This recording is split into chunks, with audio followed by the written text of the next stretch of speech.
Hey, what's up, man? We are live for the late night stream for January 3rd. It's actually July 3rd.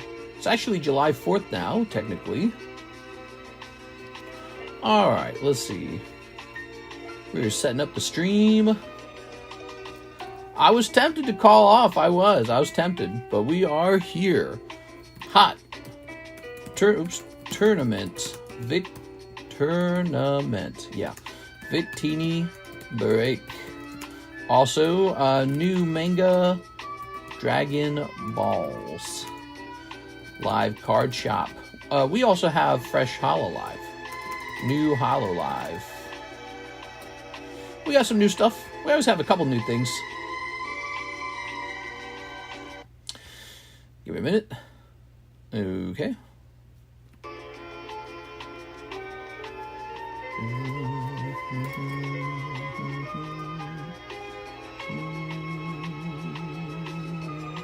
So, the Manga boosters for Dragon Ball shall be $6 now. Let me go set those up. Here we go. I did a restock after the stream was over, and they're expensive now. They just cost more. So, there you go. Lots of fun. They just cost more. So, that's popular. That's pretty neat. I think it's nice, because I feel like we haven't opened a lot of Dragon Ball. But so, our Dragon Ball is $6 currently. That's a good price. That is a price I do not mind having. Delete this, delete these, and trash them. Okay. Let's see who's here. Robert, Adam, James, Simon, Hamam, Puzzles Are Hard, who is Kevin Vu, Whipple, and Cody Hodges. What's up, guys? How's it going? What? Six is here. See, she put in an order for a spot in the Victini. Hey, what's going on, Six? All right. Shooting your shot. That Victini's running for a third time. I think after this one ends, we officially do that submission. With the Dragonite, the Gengar, and it'll be 3 Victinis. Alright. Set that there. Toss that away. What is this? Just an empty bag? Okay. Here it is. What's the big chase from the DBZ set? I actually don't know. I do not know that. Oops. All right. Shoop. Is that like a piece of foil? So let's count these up. 1, 2, 3, 4, 5, 6, 7, 8, 9, 10, 11, 12. Look at that, 12. We are on track. Hey, what's up, Alex? How's it going, Mr. Alex? Alex is in charge of our celebrity news. Actually, it was funny. Emily popped in. She's a newer person hanging out with us, and she was giving me the Diddy verdict, and it was kind of funny. I was like, "What are you doing?"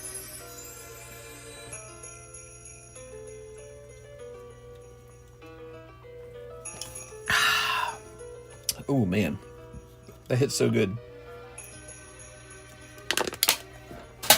You ever thirsty? You just chug water. All right. We have a little bit of Final Fantasy left. After the daytime stream, Final Fantasy Massacre occurred. A whole 5 packs remain. Now, 2 of those packs shall be for the break. Here it is. So really, it's 3 packs left. And then we're back to square one. We're waiting for more Final Fantasy to arrive. Final Fantasy has been the big seller, really. Let's see if my missing package has any updates.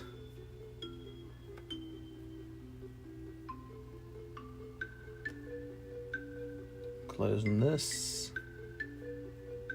Claim in progress. Wow. That is so sad. It is updated to a claim. Wow. I wonder if I have an update from this guy. Let's see. Oh, it's going to make me do this. This is so stupid. Rip more Manga boosters now. Okay. No new messages. I always sneeze over here. There is dust in the air, guys. There is dust. 100% there is dust. Some English soccer players said, Mr. You remembered. I'm trying to remember for you, Mr. Puzzles Are Hard. I recognize your name like crazy. Woo! Now I'm going to have a runny nose. All right. Well, so here we are. We've got Gem 2 was selling really well, too, because why wouldn't it? It's the Umbreon selling for unbelievable prices now. So this is all of a sudden a hot set. That is up a little bit in price, just a little bit. The Manga Dragon Ball sold. We sold, well, more than a quarter of the case. Maybe about a third of the case sold in the daytime stream. So that was popular. Yeah. Now, open more DBS Manga Boosters. Yeah. Now do it. What? I ain't doing it. You can't force me to do things. Oh, man, I need to blow my nose so bad. I got a stuffy nose. All right, maybe I'll just leave it alone and just have a stuffy nose the whole time. How about this Suicune? Let's see. He's a nice-looking card, isn't he? Hasn't been priced yet. Scoot-doo-doo-doo, scuba-dee-boo-ba-dee-boo. Do-do-do-do-do-do, scuba-dee-boo-dee-bee-doo. Do-do-do-do-do-do. La-da-da-da-da-da-da-da. Scoops. So this card shall be so cheap. Let's see. We're going to do...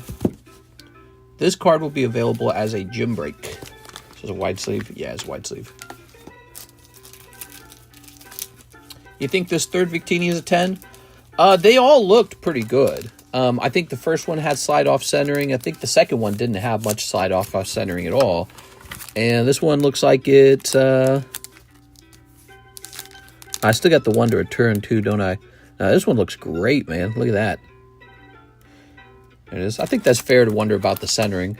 Sometimes centering plays a role. But look, even if it doesn't grade 10, let's say it grades 9, just keep it. Don't sell it, just keep it. Because, you know, and you could crack it and send it to someone else if you want. Here it is. I think they're all 9s. Here we are. I would not be surprised to see, like, this one, for example, might be a 10. The other one looked well-centered. I didn't see a problem with the other one. The first one's a bit more borderline. I think that one's a little trickier, but we'll see, because you are allowed to have some off-centering. I just got 2 fresh ones in the mail today, and I'm asking my... oh, did I just say 40 on that?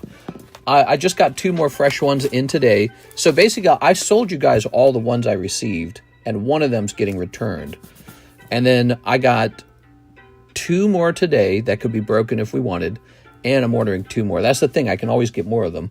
So it's not like, oh, there's only 5 of them in the world. So we can break as many as you guys want.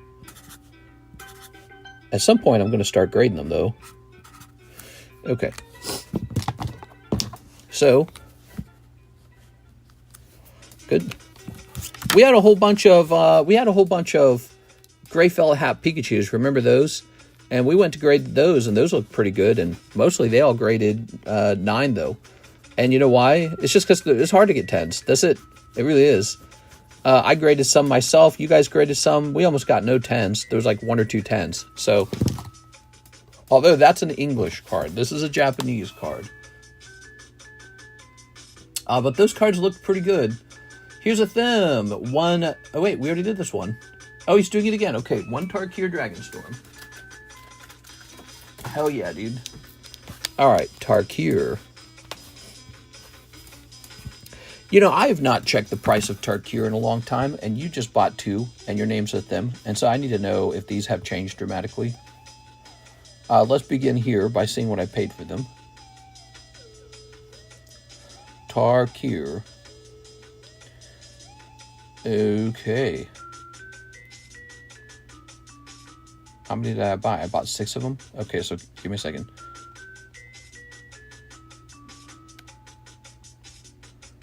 Wow, I paid so much for these. All right, now let's see what they go for at this point.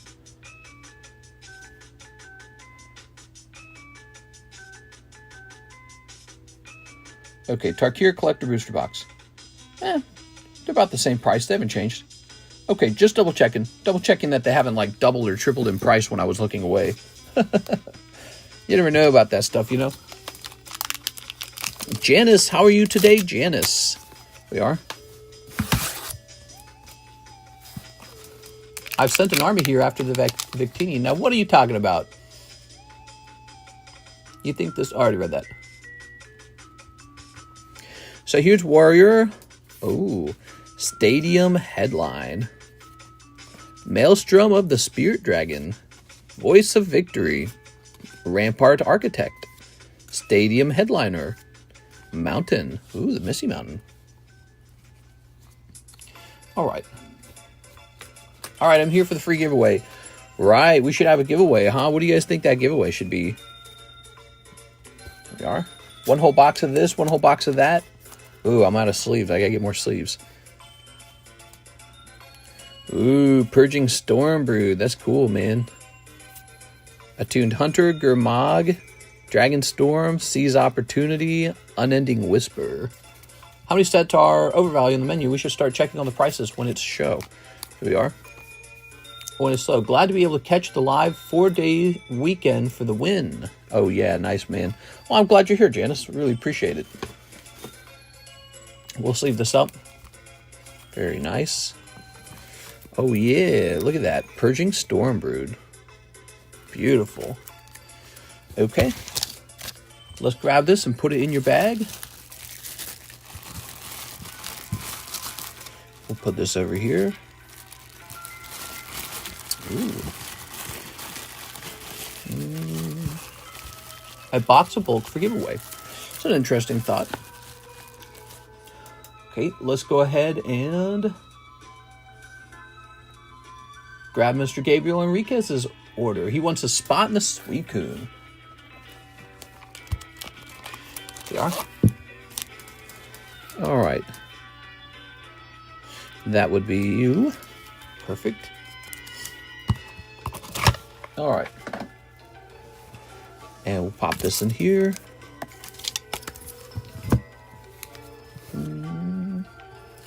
Lovely. All right. Now we're going to look into Miss Janice. She says 10 of the new Dragon Balls. You got it, Miss Janice. All right.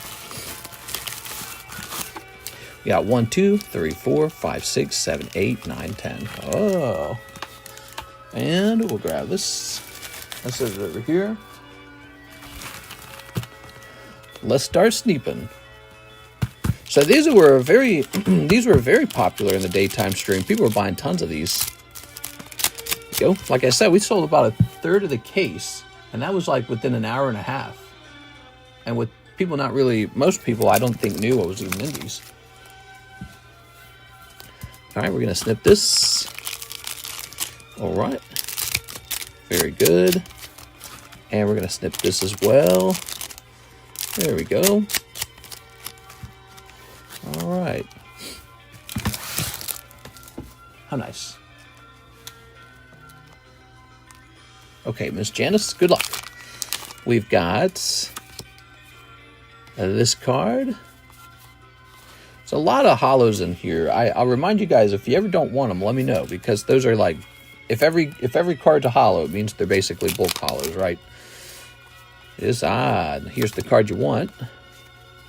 I don't know who that is, but they're doing a crane style pose. There we go. Okay. Hey, what's up, John? Look at that. He popped out of a hole. That's clever. All right. Good. Sleeving this. They were doing some fireworks at a private on-the-lake restaurant. We went down to it. It was pretty nice.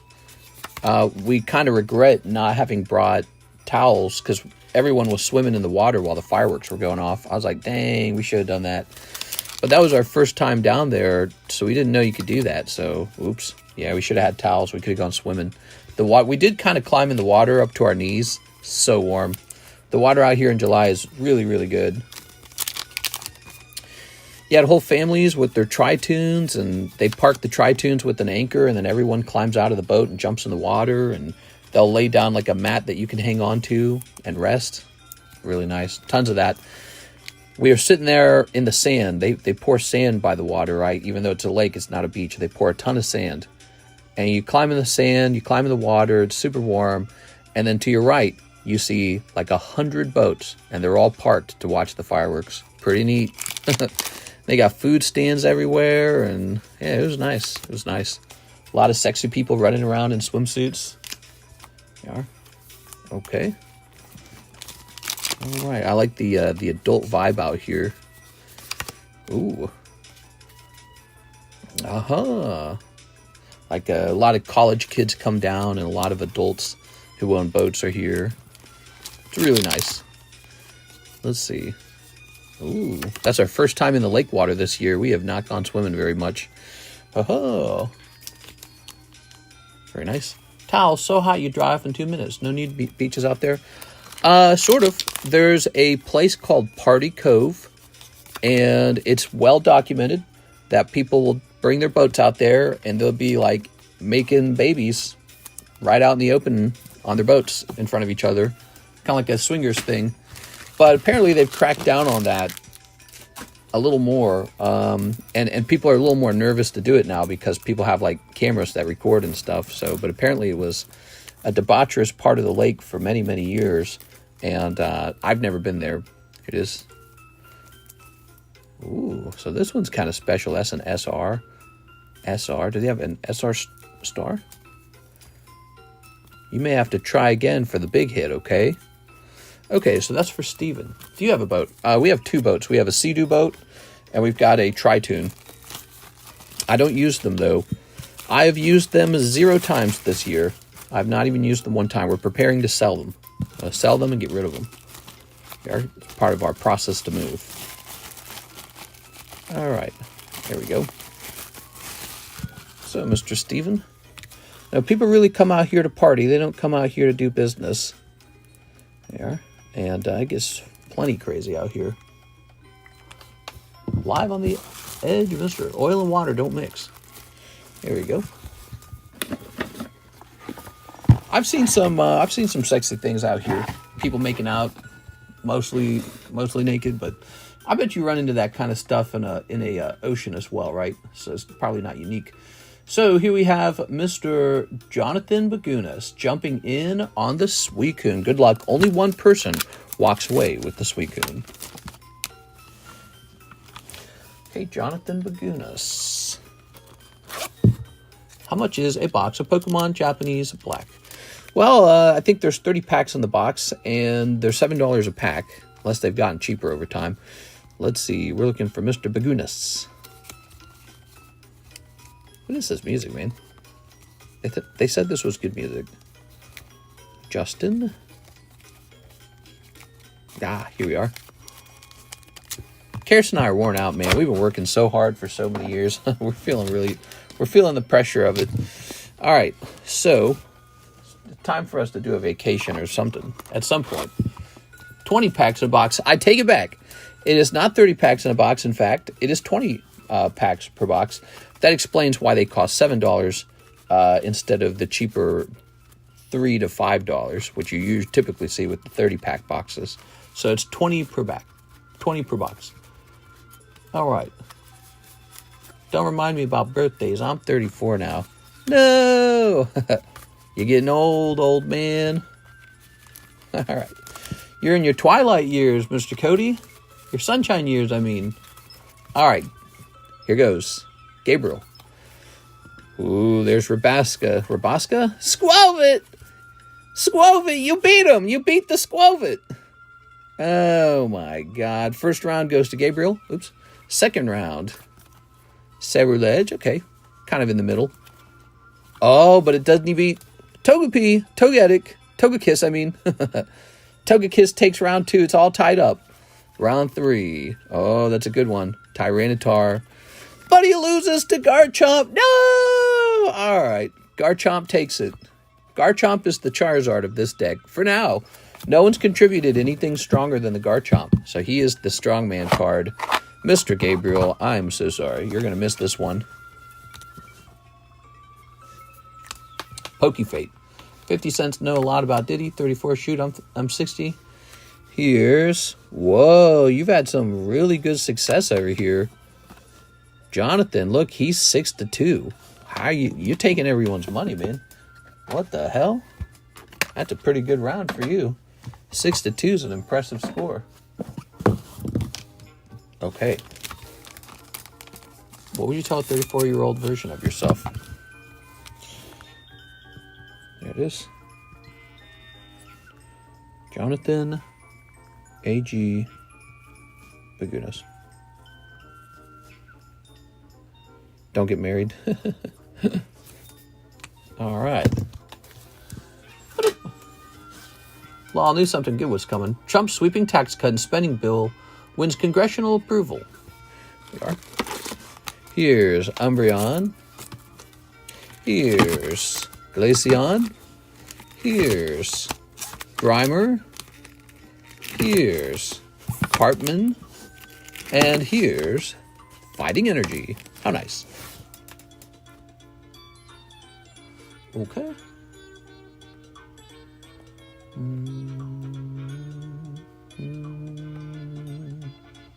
Hitting refresh, hitting refresh. All right, there we go. We're caught up with the queue. We are caught up with the queue. Just a couple orders came in so far. How you guys doing? So I've been late for the last couple of streams. I'm happy to be here on time this time. And ready to serve you guys whatever you want. Also, let's pick out a card for giving away. How about that? Let's see. What do we got over here?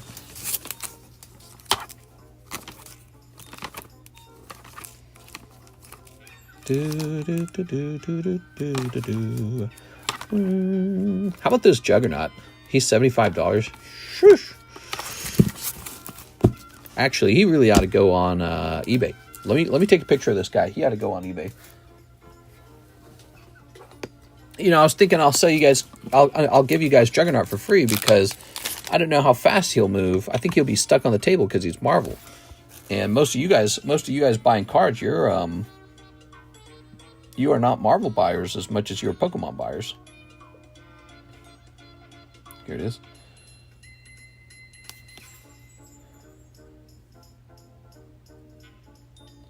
Picture one. Picture two.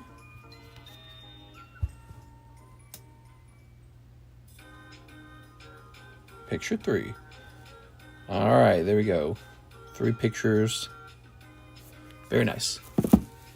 If you had a Bucky Barnes, I'd buy it. Bucky Barnes? Wait, I want a Bucky Barnes. Where's my Bucky Barnes? The Bucky Barnes. Thanks for streaming today, mister. Love hanging out with y'all on my birthday. Hey, thanks for being here, man. Really appreciate it.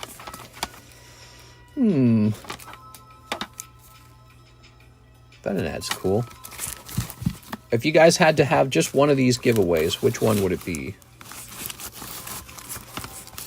Venonat, Persian, Delibird, Suicune, Clefable, Jolteon, Muck, Charizard, Electabuzz, or Ivysaur. Cancers unite. I want Venonat, Persian, Charizard. You guys want Quip's Charizard drawing? I don't think she'd mind it if I gave one away. You know, I've never done that before. I've never given any of her drawings away. Charizard. Let's give the Charizard away. Why not? Let's do it. So that is Karis's drawing of Charizard. Okay. I'll make the keyword quit. Okay. So we've sold a lot of her drawings at this point. They typically always sell for $100. Very nice. Okay. She's my wife.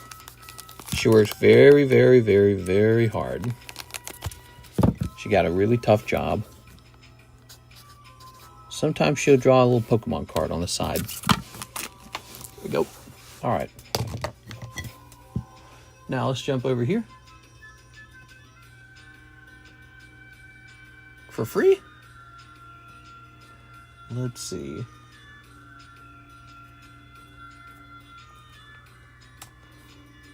Hit done on that. Okay, so all set up. So that is the giveaway tonight. It is Quip's terrible drawing of Charizard. She's not very good at him because he's very hard to draw. But look, here's her little signature right there, see? He's a really tough card to draw. Charizard's, he's got a lot of angles and such. It's a tricky one. Joshua Gutierrez, he says, Manga Booster, SBO1, 3 packs. Okay, 3 packs of SBO1. Let's do it.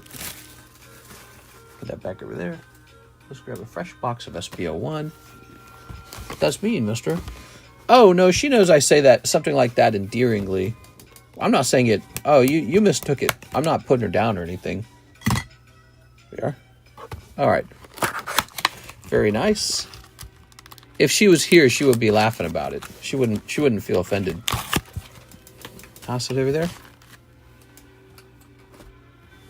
All right. Joshua Gutierrez. Did anyone get the Luffy Dodger card? The Luffy Dodger card. What's a Dodger? I'd like to see you try and draw Charizard. Oh no, he'd look like mushy peas if I drew him. He'd look like mince pies and mash and liqueur with a bit of vinegar and salt and pepper. All right, you ready? Here goes. Ooh, very nice. Oh no, you guys don't get it. We often joke that way. Kirsten and I talk that way. I wasn't putting her stuff down at all. All right. Ooh, very nice. And what is that considered? L-star. Here's an SR. Lovely. If you guys ever don't want the bulk hollows from these packs, just let me know, okay? Here's a hollow. I sum today. There we go. You sum today. Dodgers baseball team had a promo Luffy card last night. That's so weird. What's the tie-in? Please come watch our show. Come watch our baseball. We'll give you a Pokemon card. We'll give you a Pokemon. Ugh. How much would you sell the Luffy card for? $2. Here's Joshua Gutierrez. Mister's bulk saga continues. Ugh. These dang hollows. There it goes. People were offering 100 to 200 for the promo. I mean, that doesn't sound too bad, actually. If it's an exclusive enough card. Man, I can't believe this got a 9. This is so nice.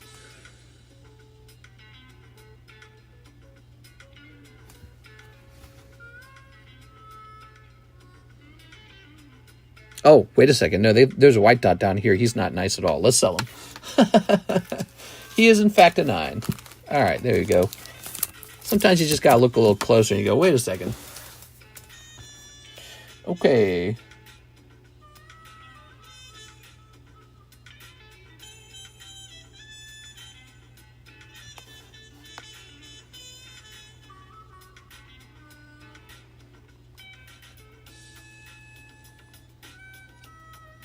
Hold on.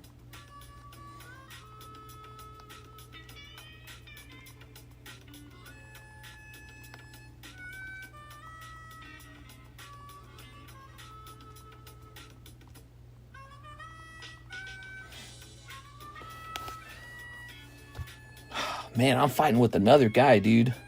There's a guy at the other house where a tree fell over. And he claims the tree was on my side, so I have to be the one to fix it. So it just needs to be cleaned up and taken away. And I did. He said, I'll take $600 and I'll have my guy take the tree away. So I cut him a $600 check. We came in 2 months later. The tree's still there. The fallen over tree. And I was like, what did I send you all that money for then? And I asked him, I told him, I paid that money in good faith. Can you send me a receipt of services maybe? That's why I asked him. And he said, prove to me that the tree isn't on your side and I'll get you paid back. What? I don't need to prove that. I gave you money because you told me the tree fell in your yard and you're going to have it removed. Why would I need to prove? We already assumed it's on my side. That's crazy, man.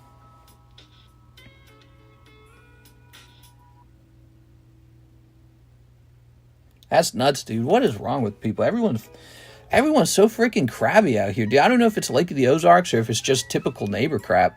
But yeah, that tree, he claimed it was on my side, tipped over onto his side. It's just sitting in he's got a gigantic yard, by the way, a pointlessly large yard.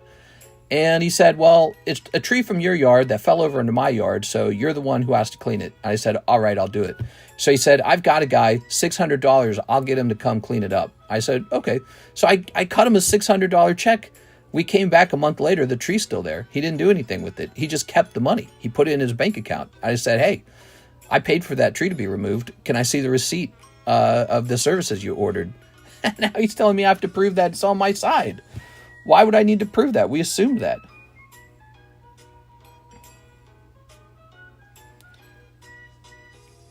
That's nuts, dude. I'm so tired of dealing with people. You got this guy yelling at us because we didn't want to do the blacktop. Now he's shouting at Alexis because she drove on the road to my house. And I guess he thinks he owns the road because he did the blacktop. And I offered to chip in anyways. And he just didn't want to talk to me at that point. God, dude. Oh, my God. Is it an age thing? Is it like cranky old man kind of thing? Or are people just like greedy as hell or something? Hey, we have to have this blacktop and you have to pay 1/6 of it. How much is that? $2,000. Well, why don't we just fill the pothole for like $800 and split that between the 6 of us? Nah, we have to do a blacktop. I have a guy. That's crazy, dude. Shouting at Alexis. She's a young mother with the car issue, and he's gonna pull over in his truck and shout at her and cuss at her because she drove down the road to my house, which I'm a partial owner of that road. Nuts, dude. People are so freaking crazy. So this guy at the other house, he just texted me back. His name's Jim, I guess. And yeah, I gave him a $600 check to clean up the tree that fell in his yard.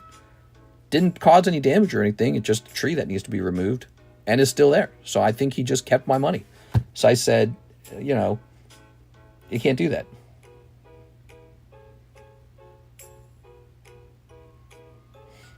All right. Wild, man. That is wild.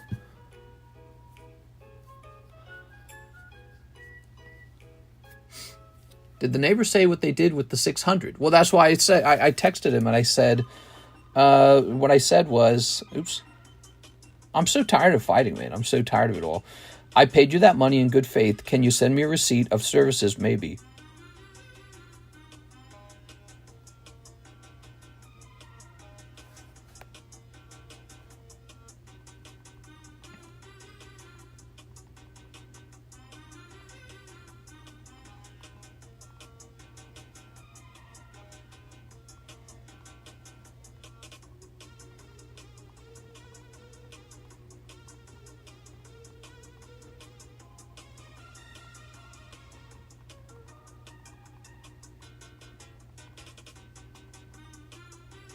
All right.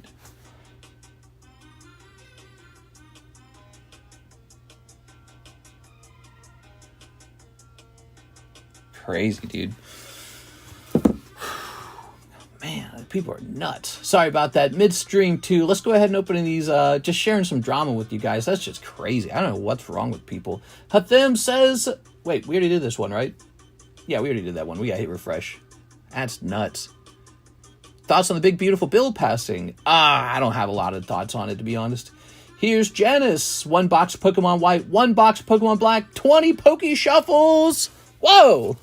That's a big one. Yeah, I should never have given him the check. What I should have done is I should have personally hired the tree removal service myself.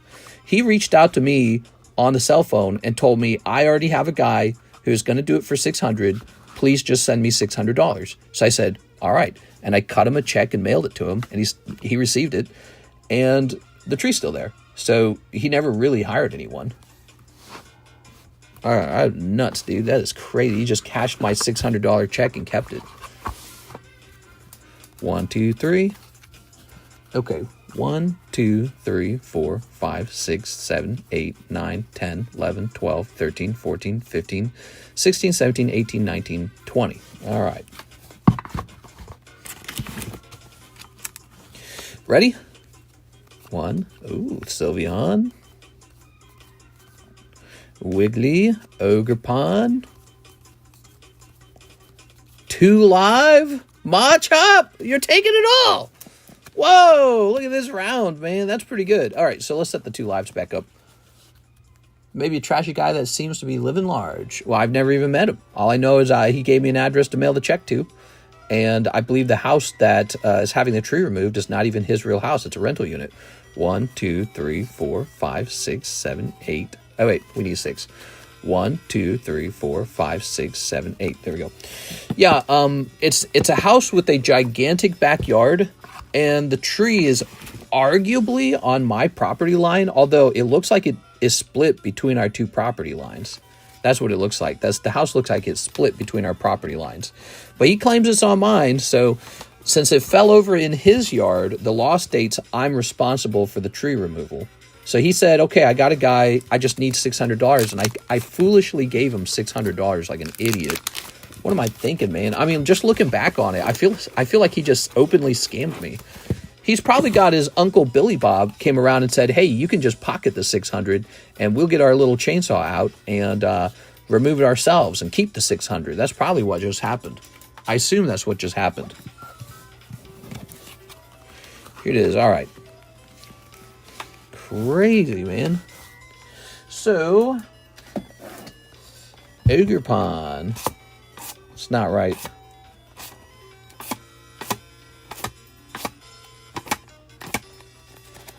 Let's start grabbing these. We're going to start with the... Look at the Ogre Pond. It actually comes with the sad face. Can you believe that? Ogre Pond, sad face.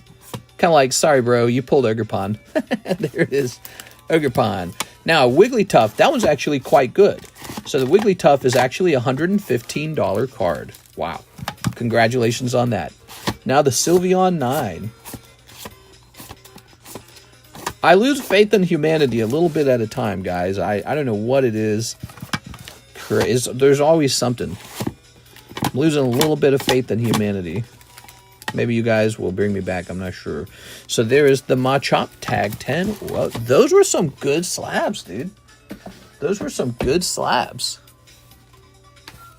I would document it and take him to small claims. He has to provide a document that shows me that he spent the money on the services. He didn't say, give me $600 and I'll remove it personally myself. He said, give me $600 and I'll hire. I've got this guy I can hire. We are. You can't scam me.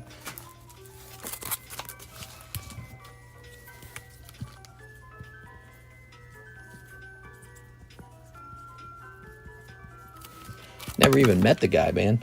Crazy. Why did I send that money? I should have said, no, allow me. And then I should have hired a tree guy and done it myself. And again, I'm not even sure if the house is on my side. It almost looks like it's on his side.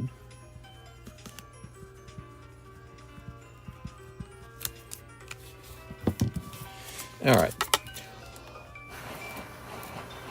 I would have paid too. That's a normal thing and easy on you. Yeah, he just made it really easy to pay. He's like, I already got somebody. It's going to cost $600. I said, all right, I'm going to cut you a check. Here you go. I did the right thing on my side. I didn't tell him no. I'm trying to be a good neighbor, you know? I'm trying to be a good neighbor. This guy's running some kind of trick on me. What the...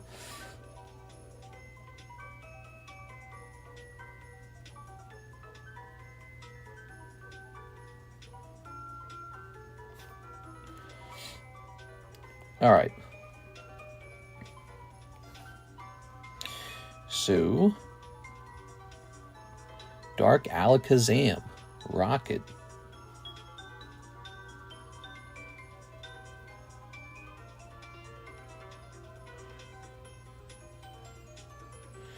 All right, all right.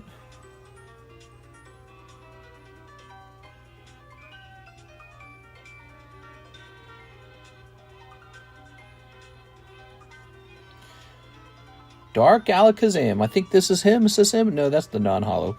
We're looking for the holo version. English holo. That's what we're looking for. His number is number 1.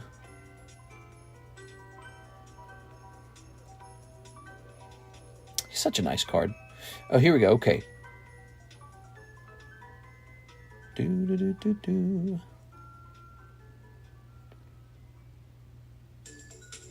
No, I still haven't found it. Give me a minute. All right, well, he is quite a lot more expensive than I thought he was. I thought he was really cheap. All right. I'm going to probably save this one for live customs.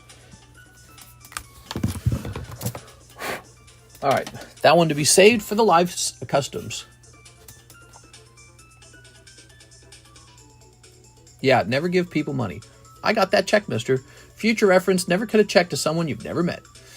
I trusted, well, I talked to him on the phone. I actually took a phone call with him. He sounds like a nice older man. He says, I run rentals. He even mentioned he might be interested in my house. And I was like, all right, nice to meet you. He didn't sound like he was any kind of nonsense. And he said, yep, I got a guy, $600. So that was like over a month ago. And the tree's still there. We drove by, the tree's still there. And it's like, you didn't remove the tree. You just kept the 600. And then I asked him about it. And he's responding like, well, you got to prove that the tree is on your side or something. Why would I need to prove that? Just tell me that you spent the money on the tree removal. Crazy, dude. So one box of Pokemon White, one box of Pokemon Black. There's nothing to prove. I'm already offering to pay for the tree removal. You just can't keep my $600 in your personal bank account for personal use. You can use that for the tree removal. Give him the Hank Hill and put your foot up his... I don't know, dude. It's not even money I need necessarily. Like, I just anticipated that I wouldn't need that money. I regret it, man. Here we are. Ask the bank if you can report it as fraud. It's not fraud.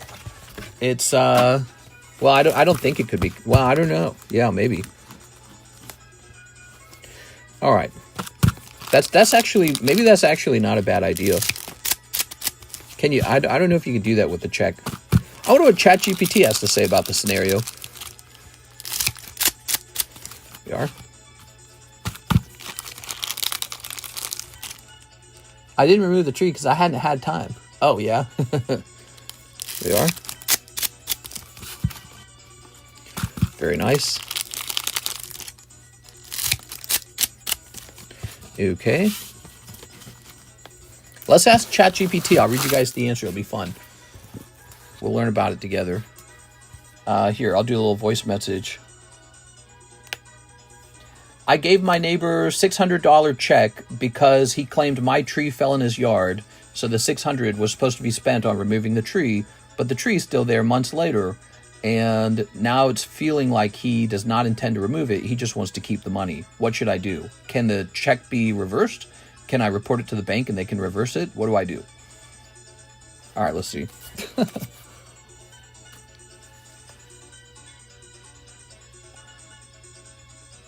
When a check is cashed, it generally can't be reversed like a credit card payment. However, you do have options, both informal and legal, to pursue to get your money back. Take photos of the tree still being on the property, get a copy of the canceled check, write down your communications, confront him. Hey, I gave you $600 to remove the tree, but the tree's still there. I'd like to know when you're planning to have it removed, or if you'd prefer to refund the money so I can hire somebody else. Consider small claims court. You can file a small claims case. The filing is only $30 to $50. Let's see. You can contact your local police and explain that you believe your neighbor took $600 under false pretenses. Wow. Crazy. You can report it to the police. All right. Crazy.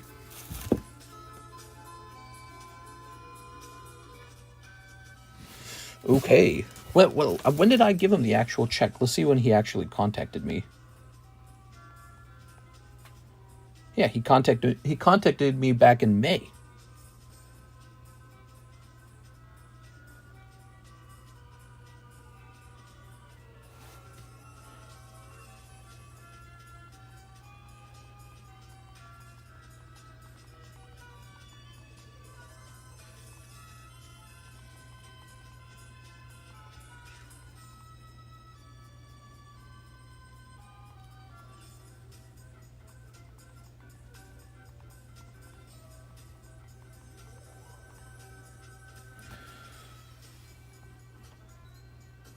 All right, crazy, just crazy. Woof. In the middle of my stream too, man. All right, Miss Janice and Steve, time to pull them some heat. Here we have a Selgor. Now you guys know what I'm dealing with, man. Got this guy with the black top. We got this other guy with the tree. It's insane, dude. There's a flooding issues at the other house. I had to do that. Repairing this boat. It is awful. Skiraggy. Report to local police. Okay, here's Yamask. You don't want to deal with the small claims court, mister. It can be dragged out for a long time and not worth it. Yeah, I agree. All he has to really do is remove the tree. That's all that. I mean, that's what needs to happen. It has to be removed. The tree has to be removed. That's it. And I'd like to see how much it cost. Here we are. Here's a leopard. Leopard? A Selgor. Okay, here's Whimsicott. Here's Reshiram. Very nice. You don't need 3 houses. Yeah, we're ready to just liquidate all the houses. We are going to take advantage of the fact that we are full remote workers, and our goal should be to move into the hottest possible real estate market, whatever is going to double in price the fastest. Just like picking out a Pokemon card. I don't know what house that would be or where. Oh, wow, dude. We pull these alt-arts all the time, man. Look at this. Man, that is the Reshiram alt-art. We do so well. These boxes were really good, man. Very nice. I need a third home for my rats. Ah, rats. All right. Very nice. There's nothing you can do. You really already paid for the removal of the tree. Even if it was on your property line, you have a correct documentation that you did something about it. He just needs to remove it. That's it. He needs to remove it. He needs to show me how much it costs to remove, and then it's over. So that's it. The tree has to be removed. It's down, and I'm just surprised he didn't do it. I don't want him keeping my money forever and not doing it, or like, you know, you hired some like kid for $15 to do it or something like that. I don't know what he's doing, but I was surprised to see it because it was an issue all the way back in May. So I think he just took the money and spent it or something, or just kept it. He's like, wait a second, now I don't care about the tree. I think that's what he did. Because like I said, it's a gigantic yard. He's got a gigantic yard. It's just a big empty yard with the tree falling over. Doesn't even bother anything. But he was really adamant that I should have to send him money because it was my tree. And it's like, all right, so here you go. Here's the money for the tree. That's not bothering anybody or anything because you've got a gigantic yard. And then he just doesn't remove it. He said, wait a second, I don't care about that tree. Just like I felt. I felt like the tree didn't even matter. That tree's not harming anything. You know what sounds good? I'll just keep this 600. Easy money. I'll remove the tree casually. Piece at a time. Look at that. You can't do that. That's fraud or something. We are. Okay. All right. Here's a sleeve. Mister, is this the same guy who wanted you to pay for the private road? No, that's at this house. The private road problem is at this house. The neighbor, an older man, drove up in his pickup truck right up next to Alexis and cussed her out and told her she can't use the road to my home because it's a private road. So he paid to do this blacktop over the road, and he treats it like it's his road now. I didn't want the blacktop. I didn't want to pay $2,000 for a blacktop. I did research on it. There's chemicals in blacktop pour that's not good for you. And instead of a blacktop pour, you can just fix a pothole, which there was a pothole. That was it. So it's a cosmetic change he wanted to make the road sexier. He had just done a gigantic renovation to his home, and he said, why don't we finish it off with a nice blacktop road? And so we have to have this, guys. This is what's needed. And then he wants us all to pay for it.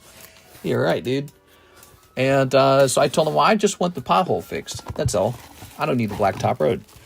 And so he stopped talking to me and did it anyways. And now he shouts at Alexis because she drove on the road, which belongs to him because he did the blacktop. Wow. Amazing. What a psychopath, dude. I I can't stop thinking about the trees now. I ordered a $60 pillow. Is that what an investment is? Better to pay after it's done. Tammy, you are so right. You are so right. And I know that now. I guess it's just one of those things you learn. It's like learning that people will stab you in the back. That's what it is. Why would this guy... Why can't people just be like, high trust society, do the right thing? Right? Like if somebody cut me a check to remove a tree, I would go, oh no, there's leftover money. Let's return it to that person, which is the correct thing to do because it's the correct thing to do. You don't need a reason. And I want to live around those people. I want to live around people like that. It really, it's kind of like when you ship cards, let's say it goes to the wrong guy. I want to live with people who would return the cards. Hey, these aren't mine. Let me get them returned to the right person. It doesn't matter about the money. I just want to do the right thing. You know, I want to live around those people. I can't stand it. Yeah, I'm losing faith in Pokemon. I'm losing faith in Poke Society. Here we are. Pokemon. Wait, that's Pokemon White. We need a black box. Losing faith, guys. But I know it's like this already because I've dealt with a lot of this crap over the years, but I'm just surprised when it's an old man. When it's an old man that does it, really surprises me.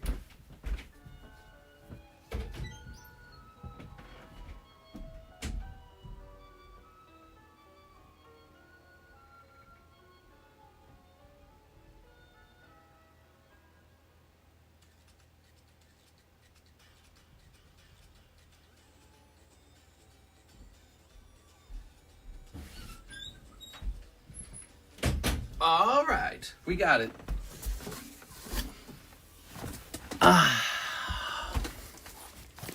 The days of settling an agreement with a handshake is over. It's not even an agreement. It's just like high trust. High trust, good people being good to each other, having a community, having a sense of like pride, having a sense of righteousness, honor. Nah, just money, huh? Crazy, dude. All right. Crazy.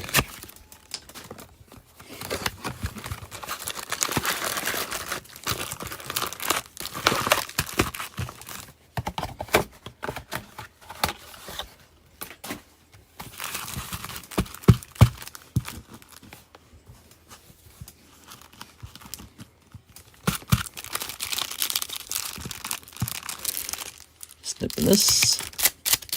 All right. You can't always assume everyone can comprehend what that even means. To assume people were brought up decent, that's kind of on you for being gullible. I wouldn't say I'm gullible. I would just say maybe I'm an idealist. Gullible is like somebody who believes people when they tell you something. And that's a very broad definition of it probably. But it's like somebody who easily gets tricked over and over and over again. For me, I want to believe that people are generally good. And it's hard to be around everyone and feel like maybe it's just not true. Maybe people really are generally bad. Actually, that was like the conversation, the philosophical conversation between the philosophers John Locke and Hobbes. That's what we were talking about the other day. Remember that, guys? John Locke and Hobbes? We are. Hobbes generally believed people had to have a king rule over them or society would, you know, fall into chaos and anarchy.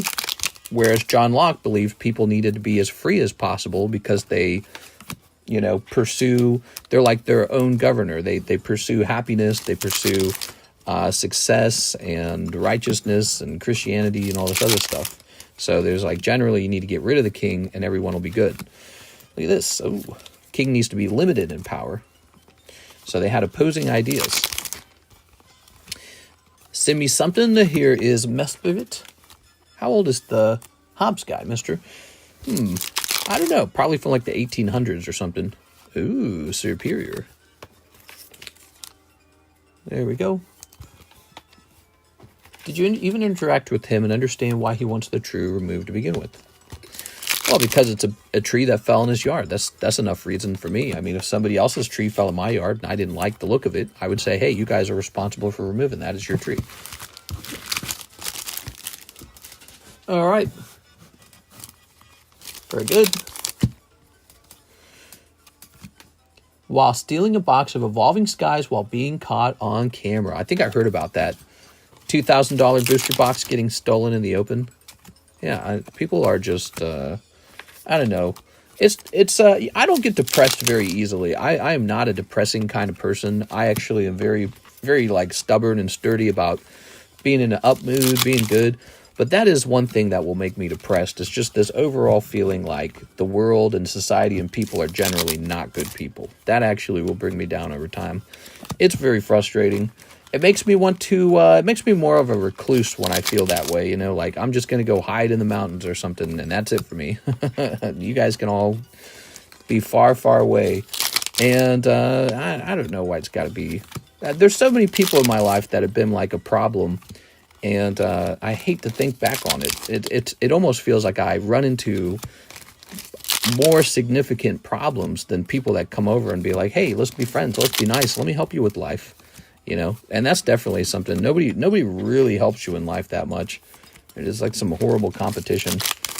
All right, let's see. Here's Drillbur. Is his name Drillbur? I don't know his name. Excadrill? I think it's Excadrill. The small one's named Drillbur, isn't it? All right, there we go. Mr. What happened? I just joined. Mr. Stole Our Hearts. Yeah, we need great leaders in order to maintain balance and direction of a good future. Yes, that's so funny. That's exactly what Kara said when we were talking about it in the car. She was like, she feels like societies are only ever good if that society in particular has a very good leader. We are. I was like, I guess. We need a wonderful world full of Arthur Morgans with high honor, minus the tuberculosis. Yeah, he was a thief. So what you're saying, you want to purge every year. Yeah. Bring on the purge. Time for the purge. So this box, it had a nice Master Ball Victini, which I think is a big win for you. So I think you guys generally had good boxes. Here we are. All right. The good old days are gone. I just want to know, where are all the people from the good old days? Like, I know what I would have done. I know what I would have done about the tree service and all that. I want to run into a neighborhood full of, I don't know, like people like myself or something. Just people where they value the cohesion and the trust and the civility and the lawfulness more than anything else. Because it's like, there's nothing better than being in a nice group, you know? And I don't think people think that way as much anymore. Maybe it's a desperation for money. Like maybe this guy's thinking he can pocket that 600, and maybe he's got an old chainsaw and, oh, I'll just take a little piece of the log myself every day or something like that. And I just made $600. Maybe it's desperation for money. Maybe he's got no money. I don't know. But whatever it is, it's just not right, man. You can't do that. Oh, now that I have this 600, I don't really need the tree removed at all. Crazy. Mister's my best friend, and he doesn't even know it. Yes. Did any watch the new Jurassic Park movie? There's a new Jurassic Park movie. When isn't there a new Jurassic Park movie? Ship with Steven Gonzalez. Oh, yeah. All right, so we stuffed the bags.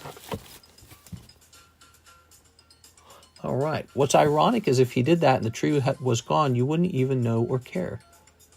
Yeah, actually, that's a great point. So part of the issue is that the tree is still there. If he had simply removed it really fast, then you're right. It's like he hired himself as a tree service. But it is still there, and I guess that bothers me because it shows me that he didn't really care about the tree. He just wanted money from me. Yeah, hey, I got a clever idea. You just give me the money. He didn't really care about the tree. Louis Laura, hey, mister, one more spot in that Victini. Good luck in there. Louis Laura, you got to take a shot maybe. Victini. Be prepared for your buttholes to hurt because this is a very difficult break. This is double black diamond break. Here we are. That was my first thought when I saw the tree was, why would anyone care about this? It's just out of the way. It's not a big deal at all. It is. So, I don't know. I think he saw it as an opportunity. Hey, your tree fell over here. You got to give me $600. By the way, you got to give me $600. I know a guy who could remove it. His name is me. I don't know. Okay, we have Hapuate. What's up, man? 4 Pokey Shuffle and 1 for you. 1 for me? Wow, this guy's too generous. All right, let's do it. Pokey Shuffles. Pokey Shuffles of my dreams. People generally suck nowadays. No common courtesy or honor. A lot of cowards. I feel like the guy who shouted at Alexis is a huge coward, because I sit in this home every day and he could always come over and talk to me, and he doesn't. But he was shout at a young woman. She has nothing to do with it. She doesn't know anything at all about our ordeal, and he still shouted at her. All right, one for me. You ready? Boom. Ah, okay, that's the cold one. Let's see what the other polls are. They're all cold. No! Everyone is too emotional now and entitled. I don't know what it is. But he's an older man, too, so he's from another generation. It's not like he's Gen Z or something, so I don't know. I don't know. I thought the people out here in Lake of the Ozarks were generally more Christian and generally more law-abiding too. But it's like you just run into this crap over and over and over and over and over again, and it's like it starts to eat at you. Like there was the guy at the other house, the Blue Lake house with the flooding. The flooding was affecting both of our houses, but he let me know it's my responsibility to fix it. It was affecting both of our houses. He said, "Hey, that flooding is affecting me. You got to pay for that." It's like you could pay for it too. You could chip in. He didn't, and I just took care of it. All right, let's see. We're gonna get rid of that house too, and the next time he can figure it out, because it's gonna flood again eventually. I can tell, just the nature of it. In order to stop the flooding for good, a really big project would need to be done. A road would have to be put in, and then a drain in the road would have to be installed. So over time, it's gonna wear out a second time, but that house will be gone by then. So, let's see. We have a nice card here. Here we are. I won 20 shuffles as well. Yeah, 20 shuffles is fun, isn't it? Until it's not. Until it's like a cold round.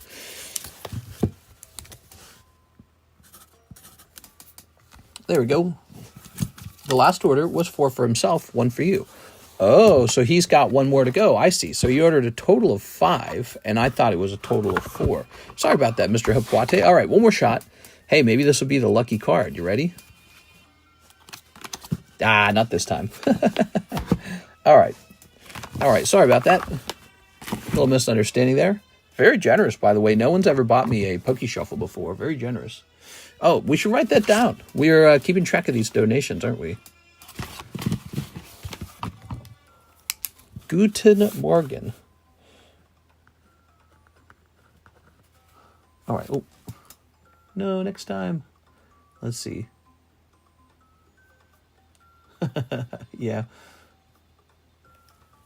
Well, we just watched Miss Janice have a very lucky round in there, didn't we? Okay, I got it down for $5. Oops. Good. Good. James. Oops. Clicked on the wrong thing. James Beam. Oh, I still clicked on the wrong thing. That's so weird. The Gengar slab. Oh, wow. Okay, hold on. No one else tried to grab this either, right?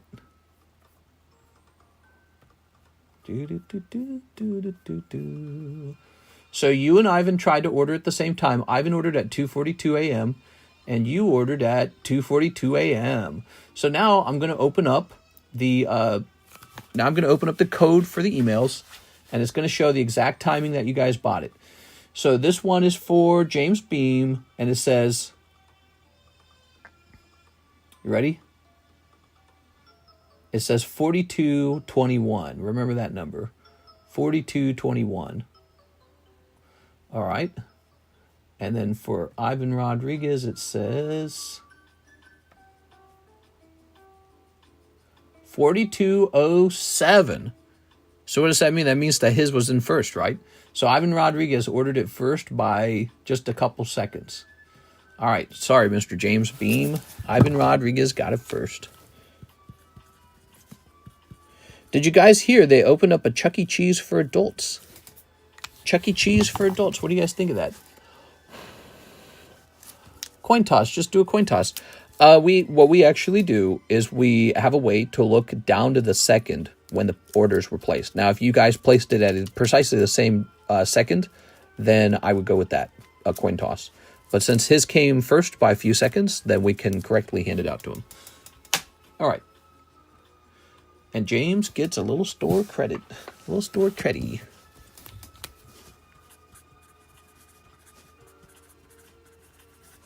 Here you go. Hello, it's me. Oh, 29.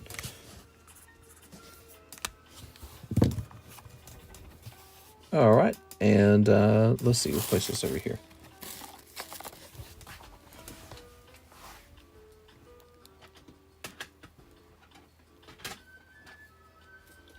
Let's see. Here's this Tyranitar.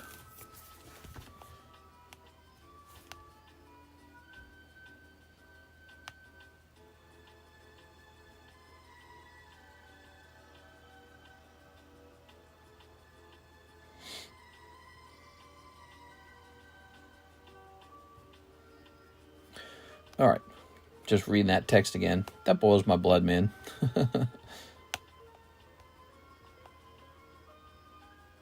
All right, Tyranitar. Time for a cheap Tyranitar. It looks like he shall be.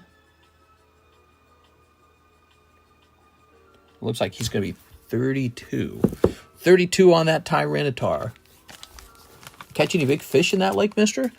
You know what's weird? I live on a lake. I hate fishing. I hate it. I went fishing a lot when I was a kid with my dad and my brothers. We fished all the time. My dad loved fishing. He loved it. I think for me, it just wasn't stimulating enough. And I kind of get it. Like, the point of fishing is that it's not stimulating. You're just supposed to sit back, relax, and empty your head out. But I'm not that kind of person. I'm like a person who likes to fill their head up with more and more and more stuff. And like I have ADD or something. Okay. So I suspect this is sold. So you know how to fish. Oh yeah, I know everything about fishing. We fished so much. It was like my dad's #1 pastime was fishing. And we caught enormous catfish. We fished in all kinds of ways. I fished from canoes and overnight canoe trips. That's where you don't go to bed at all. You just stay up for 24 hours.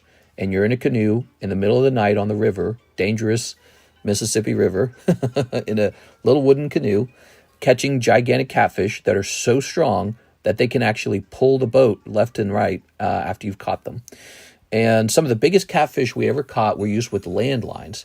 So we would have these gigantic white poles. They were, what do they call those? Plumbing poles. I don't remember what they're called. QVC or so. I can't remember. But they would be, they'd be about, I'd say that's about the diameter of the thickness of the plastic. And then PVC, thank you, not QVC, PVC.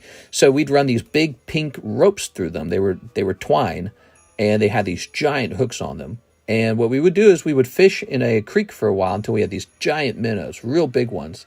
And we'd hook the minnows through the back in a way that didn't kill them. And then in our canoe, we would go to these places that he believed would be prime places for the catfish. He fished his whole life. He fished so much as a kid. So we'd go to these places you can only access by boat and set up like 30 landlines. It would be just two boys generally did this because it was kind of, the boat would be full of the landlines. And then it took hours. And then it'd be dark by the time we were done. 100 landlines set up all over the place.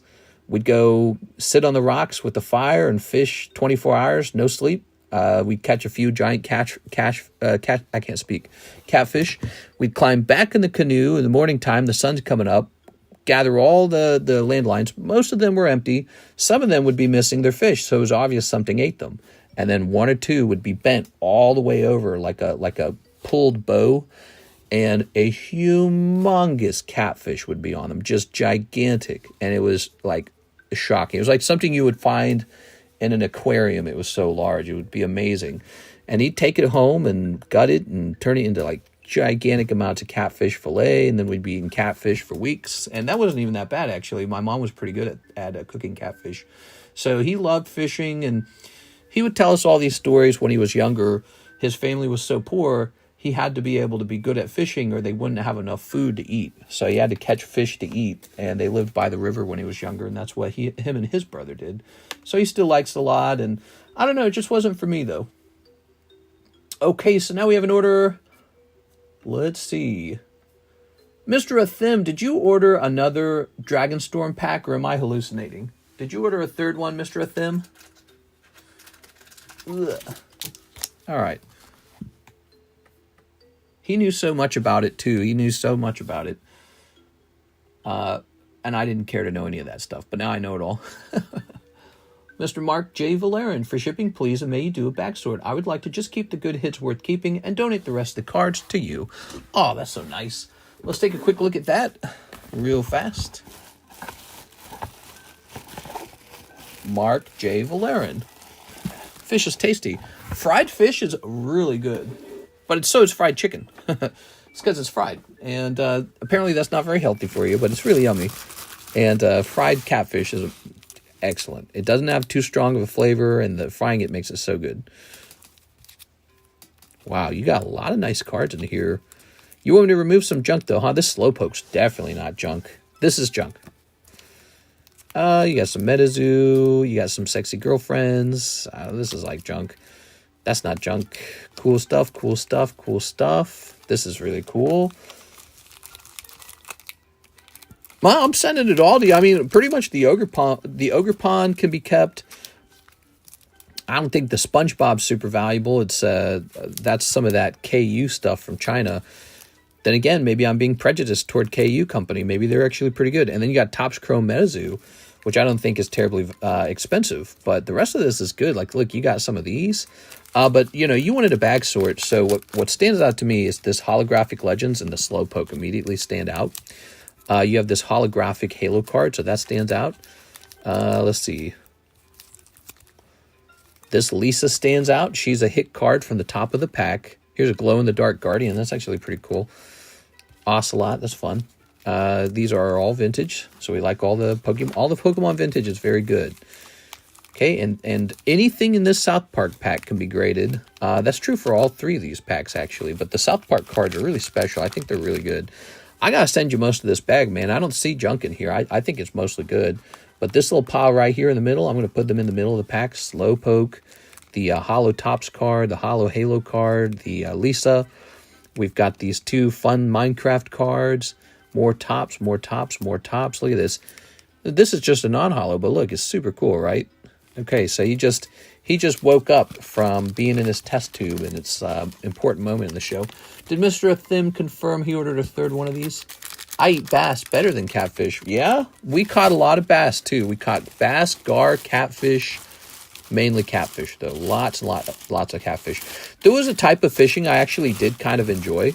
We would go fishing, like, in big creeks, and you could actually, like, climb into the creek while you're fishing. It was so refreshing, like swimming and fishing at the same time. And you could catch, like, bluegill or sunfish or whatever they were called. And we did this crazy thing where you would just gut them really fast and toss the whole fish into a frying pan and fry the whole fish. And then you could eat it, bones, fins, and all. And it was like a potato chip almost. And they were pretty small sometimes. You'd eat the whole fish, and I don't know why. It was super, super, super satisfying. I really enjoyed it. Mr. Mark, let's get this shipped out. You can keep the KU and Metazoo cards. Go, let's grab you a label. You're too kind. Here it is. What about you guys? Do you guys ever go fishing?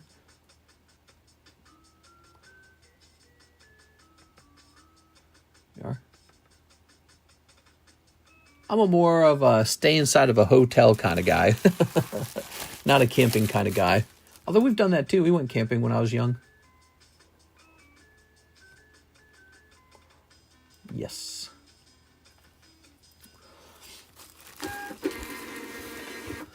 It's Terrell Rivera here. Any way for me to check that my shipping is processed? Hey, how's it going, Mr. Terrell? You're saying that you want to check in on your shipping. When did you order the shipping? Are you asking because there's an issue, is my question? Have you shipped out for PSA yet? Not yet. Not yet. Too soon. Has the Thim pulled anything good out of Tarkir? Oh, that's a good question. Let's see.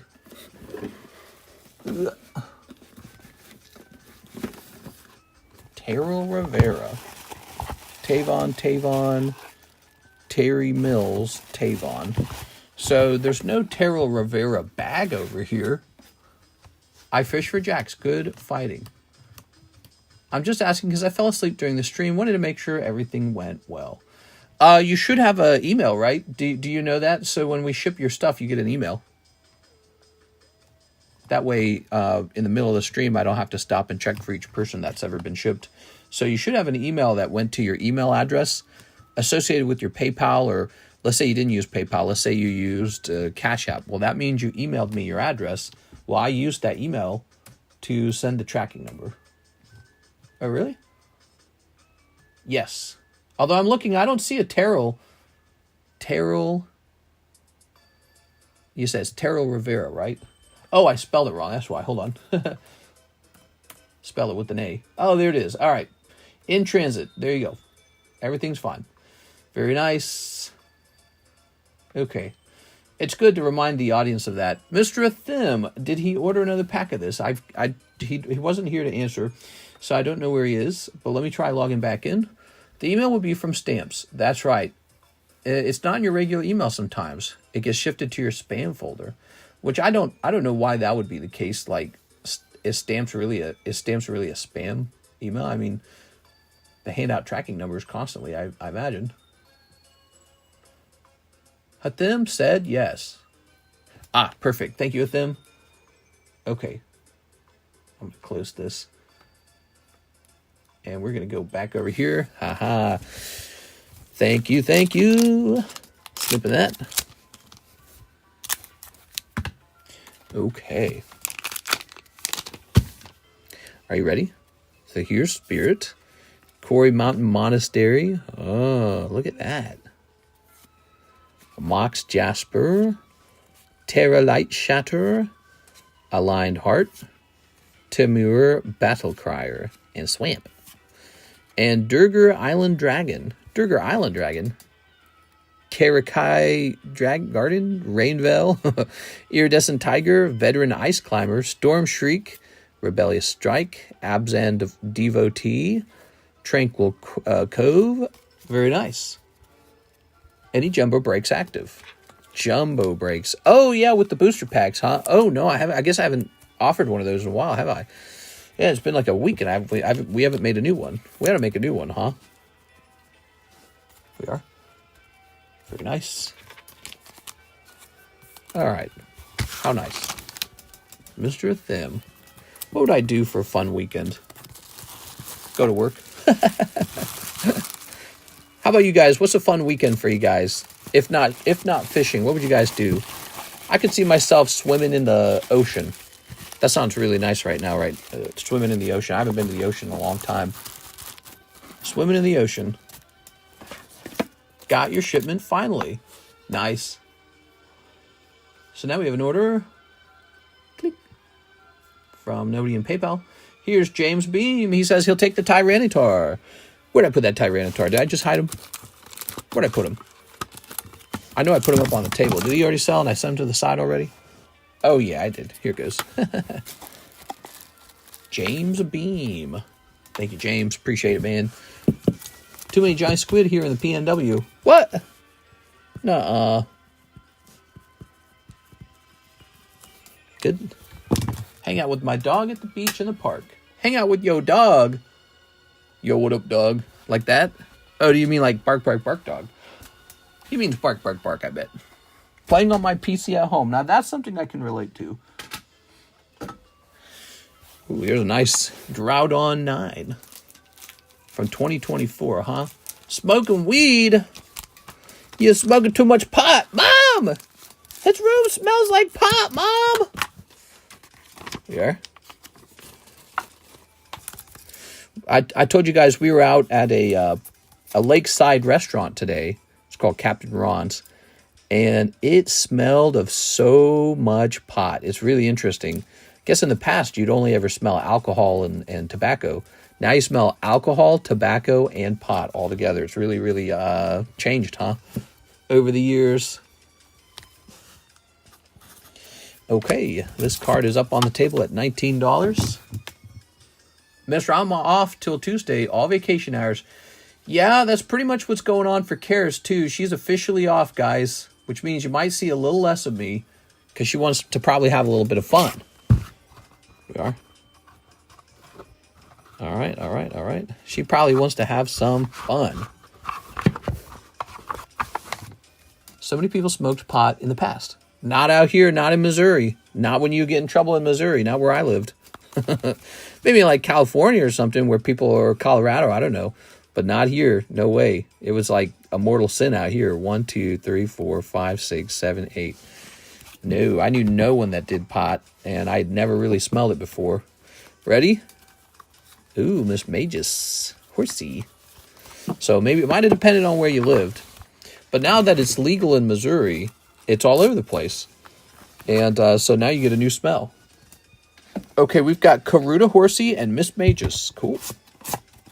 Karuta Horsey it is. Here's the Miss Magus. That's really nice. That's a vintage card from Rising Rivals. It's probably undervalued. And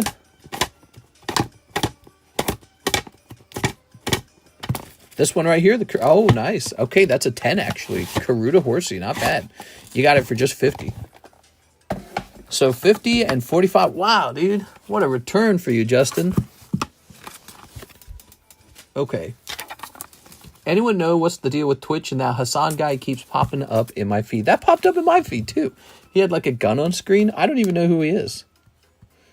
That's so funny. It popped up for all of us. Not for all of us, for some of us. Justin Flench. How much is that shuffle? You're talking about what? The Pokey Shuffle? $5 a card.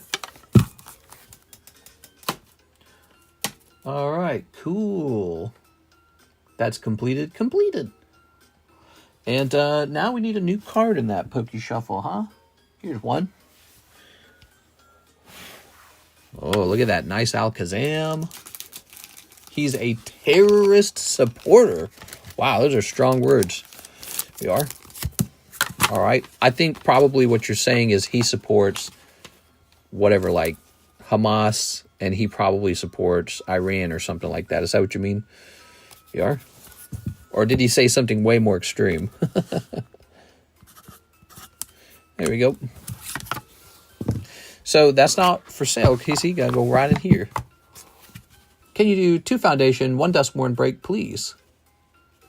Do you mean you want me to put them all into like some sort of, you know, like one person takes all 3 packs? Is that what you're talking about?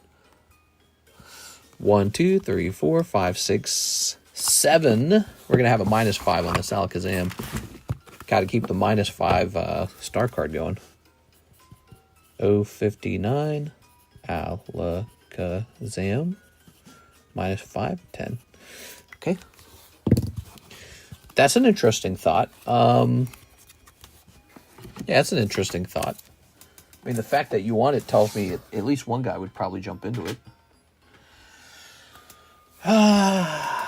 You gotta be kidding me, dude. Look at that poor Jirachi. I think this was formerly... wow, that is so clean. This is why people want a premium on the... they want a premium on the new slabs. So what, has it got like a print line? It's got to have a print line. How did you fail 10? Dude, it is so freaking nice. Nah, I don't even see it. I don't even see the issue. You don't want to crack it until you're pretty sure that you can identify what caused the 9. That is so nice looking. Let's see. Go into the back again. No way, dude. That's crazy. I am cracking that one. What are your thoughts on the Ocean Gate situation? Can you explain it to me real quick? I'm going to go grab a water and a wrench. Water and a wrench.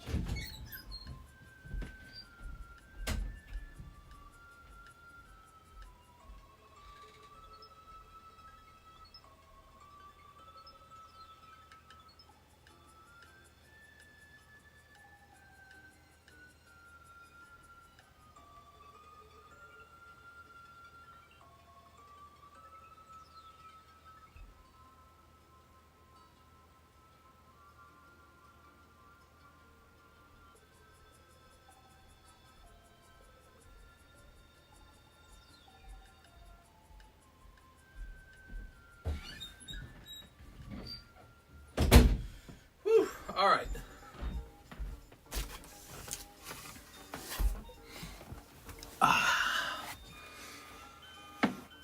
Ready? So, here's our Walmart pliers.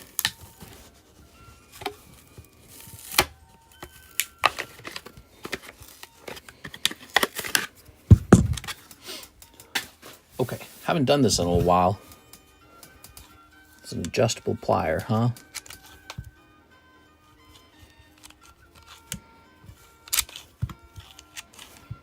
I don't know if I like this pair. Should have shopped them a little longer.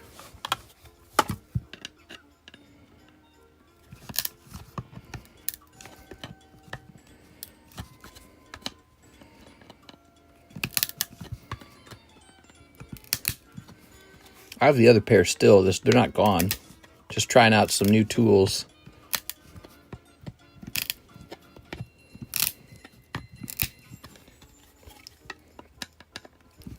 These slabs are little pieces of plastic, a top and a bottom piece, that are set on top of each other, and then the machine vibrates the plastic at such a high frequency that the molecules in the plastic divide, and then they join back together, and when they join back together, it's now one piece of plastic.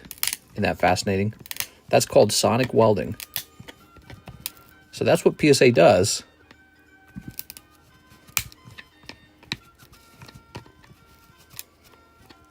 It's kind of low tech in a way. I think they need to start putting computer chips, or offering to put computer chips in the slabs. I think that's what's next. There needs to be a computer in here.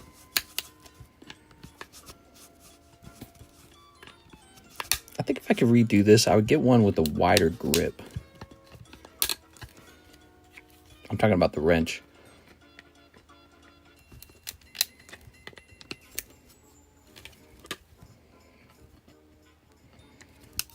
Everyone's got their own way of opening slabs.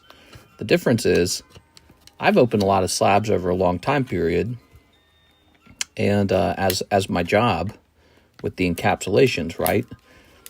And some methods that are really fast are not actually the safest way to open it. And I know that from experience, because I open so many more slabs than the average person. So what we do here is we break the edge around the entire slab before we attempt to extract it. And then it just opens up. Well, you can't even watch here. I'll zoom out like that. Just opens up like that, see? Just comes off the whole thing. All right.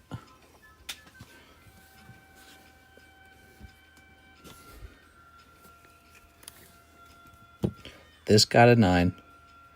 It's unbelievable that this got a 9. Okay.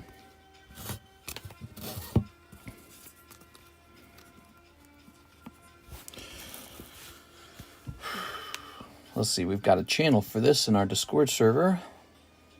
It's a hidden channel. You can't see it. It's called the regrade channel. Yeah.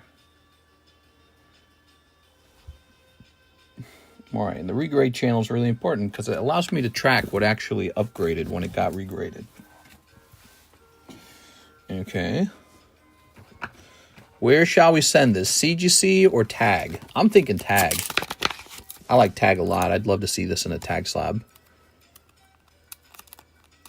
If this upgrades into a 10 with tag, it's ridiculous. All right. Can't believe PSA gave that a 9. It's just too harsh. It doesn't make sense. Not even a 9.5.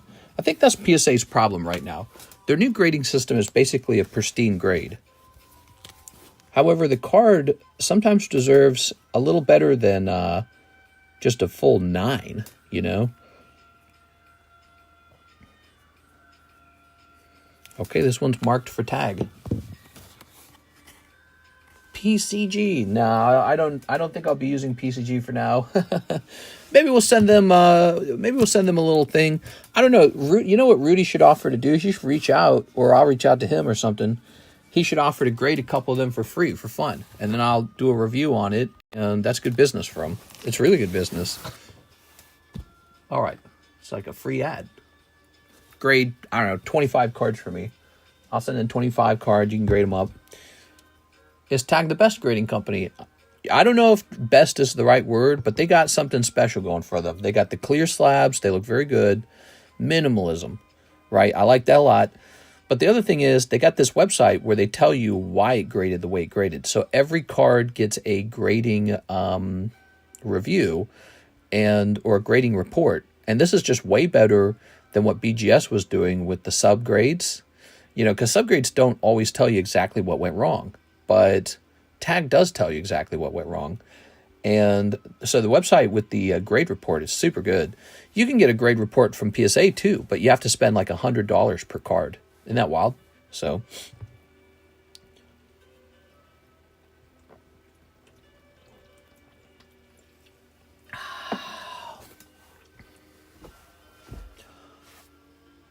did you see that someone posted a video about their grades from Tag being wrong and that the feedback they got was also wrong? I've no doubt that this happens. I think it happens with all the grading companies. And remember, I think there's a lot of humans involved here, and they don't always agree with what the outcomes are on a card. So that's why grades are always subjective. They're always subjective, guys. If you got a card that's really borderline, you should challenge it. Especially if it's an expensive vintage card. Don't just give it up. Don't just give it up to the market. Ivan Rodriguez sent $19. What can I get for you, Mr. Ivan? Oh, this card right here, I bet. Here it goes.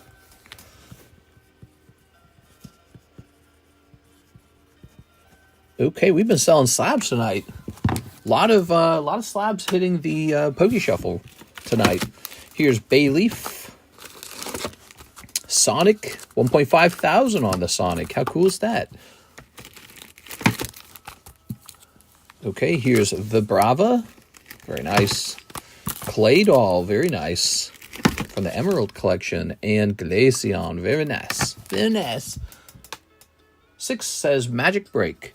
6 is jumping into this Final Fantasy Magic Break. Here you go, 6. So now we have 1 of 7 people in here. Jump in here if you want a chance for 2 packs of Final Fantasy. Okay.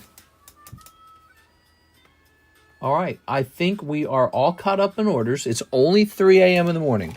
So there's plenty of time to do whatever you guys want.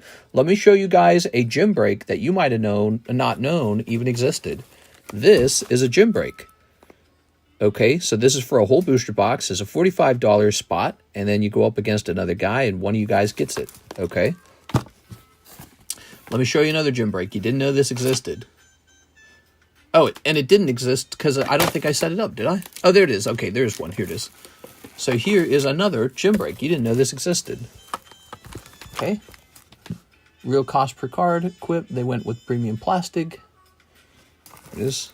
I don't know if their plastic is premium, but they went with the kind of plastic that's very, very transparent. What else we got? We got anything else over here that's real cool?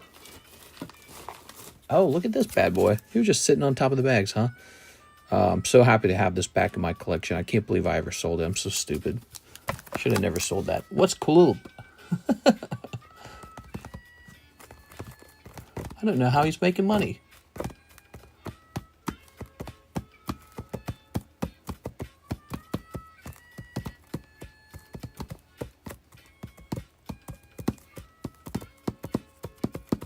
I guess you're talking about the slabs. All right, so here's this.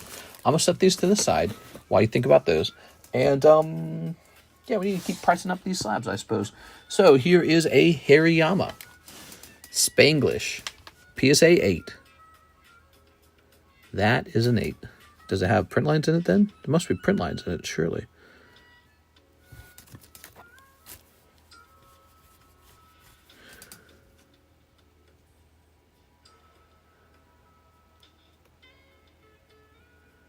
Must be those little tiny dots that they found on it, like right here, right here. That has to be it. The back of the card's not too bad. No, that corner right there is not that good. All right, yeah, he's an 8.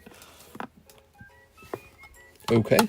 Hariyama from the Ruby Sapphire base set, graded 8. I don't know what that would be worth. I was going to say PSA 8, Hariyama, Ruby.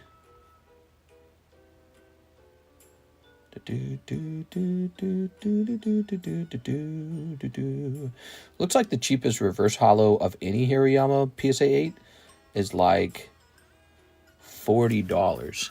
Okay, that's fine. That seems pretty reasonable, actually. Pre-grade on the Reshiram. You got it, man. Let's do it. Perfect timing for that, too.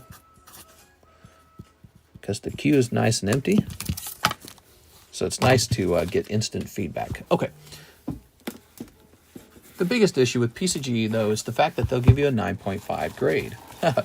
Yeah. I didn't know how I felt about 9.5s. I always felt like 9.5s were sort of like the grader giving up. And just saying, just give it a 9.5. Because they don't want to make a choice. Oh, man, this is so nice. Let's see. Where's that card? Did we put it in the other bag? I'm so silly. I put it in the other bag, didn't I? Didn't I? You got 2 bags, Mr. Steven. So, Steven, are you and Miss Janice are an item, huh? Wow. Lucky man's got, you got, we are. Someone getting you some Pokemon cards. That's nice. Here's Reshiram. You guys both like to collect? Essentially, the Ocean Gate owner purposefully killed himself in the passengers. Oh, I did hear about that. I did. You know, when you said Ocean Gate, I was thinking Pizzagate. I was thinking Gamergate. Ocean Gate is actually a reference to the Titan submersible. And his friend theorizes that he was intentionally trying to kill himself so that he could be tied to the story of the Titanic because he was obsessed with it. I don't know how much I believe that. You know, if somebody's really, really suicidal, there are signs, I feel. Usually. All right, so do not send a BGS. I don't think there's a point of that. Down here, I believe that this notch right here on this corner will cause the BGS black label to fail. This is also kind of a notch right here. See, look how clean this edge is and this corner is, right? Now come over here, and you can see there's a lift right there. So I believe that is going to cause you to miss that. I'll zoom out of here. Okay. All right. Very nice. Would he take his son, though? Unless maybe an egomaniac. So now, I would suspect that this has a shot at a 10. I'm going to call it a 10 minus, and I'm going to call it PSA. So that's where I would send it. I'd send it to PSA. And there's a small chance that that little bumped corner, or whatever it is, screws it all up. Other than that, it's a very good card. Let's give you a free grade on this bad boy. Did you already grade this? I don't think you did. Okay, so similar to the last one, this one will not be bothered with BGS. This will not give you a black label. I can see very faint amounts of off-centering on this one.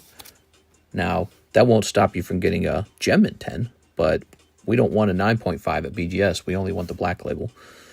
So we only risk BGS when it looks perfect. Yeah, slightly thicker on the right side compared to the left side, but it's still really good. Could get a pristine over there. So there's subtleties on the card. If we zoom up to here, so here you can see that there's sort of like impressions right here and right here on the card. Okay. I don't know if that would actually cause it to lose a grade. There we go. That's an odd one, you know, so that would be considered probably like a surface issue. And this is definitely worth testing out with PSA. I'm going to say 9.5 plus, send a PSA. So those impressions bother me a lot. I feel like PSA is going to catch those and not like them. So those are my predictions. 10 minus PSA, 9 plus 5, 9.5 plus PSA. I'd send both of these cards to PSA to test for potential 10. Neither of them are really like pristines. Neither of them are really going to be bothered to be tested at BGS for black label. Put it in a book to flatten it? No, I don't think that would change anything for the Nido King. I don't think that would change anything. It might help the Reshiram, but that is tricky too. I don't know. I've really not experimented with that very much.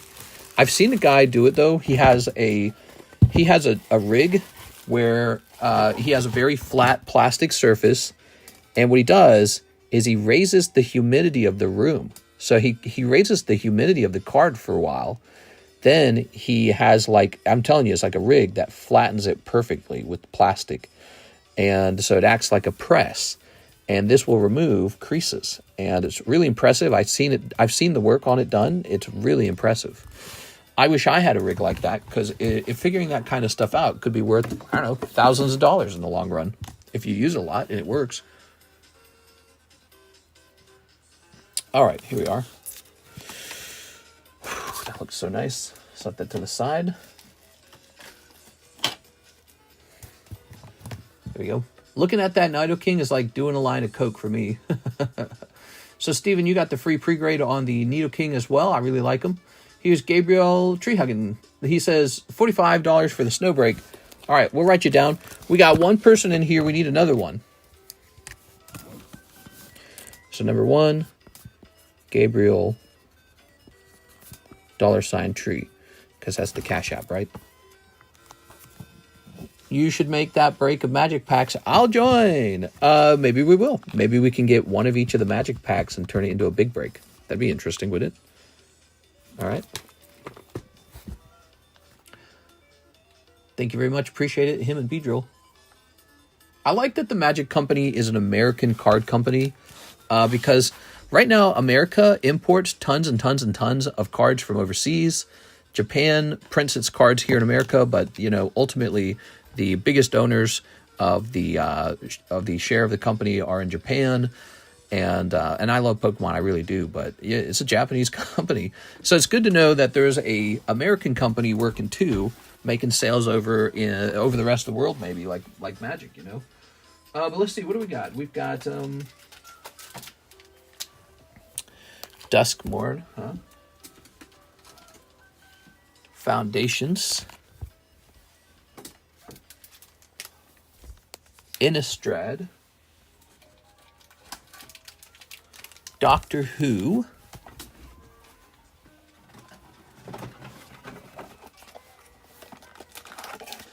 what's this?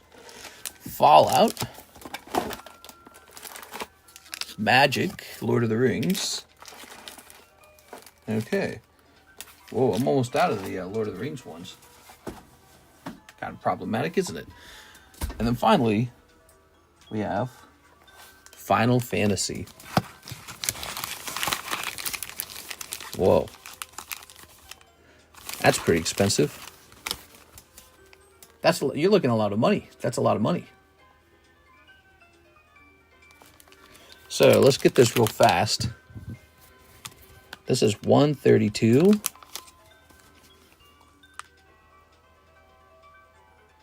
Lord of the Rings is 96, although I wonder if that's changed over time.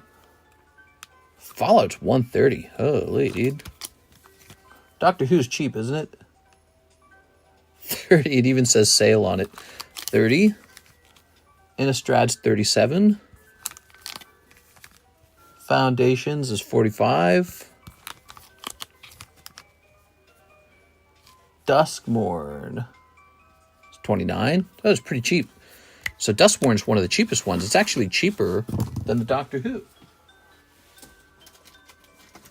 Okay. And Aether Drift, 28. Aether Drift is the cheapest of all, isn't it? Is that right? Okay. Let's see what that costs to open up all this. If you wanted to open that whole pile. Ready? So that would have been 45, 37, 30. It's already smeared. 130. That's a lot. 96. That's a lot. 132. That's the very most. Aether Drift. 28. And Duskmorn. 29. $527. $527. 527 divided by 40. 13.17 spots. So what's 40 times 13? How about what's 40 times 0.17?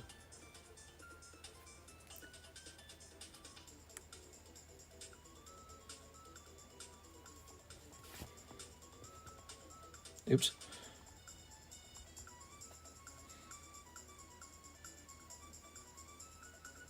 Okay, let's do this. Let's make it a 14 spot break with the star card. So that'll be the next jumbo pack break. The magic jumbo pack break. Why not? I mean, we've never done that before. First time for everything.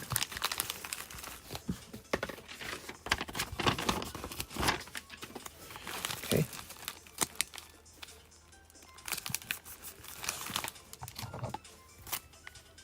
Or maybe a small break with less packs. True.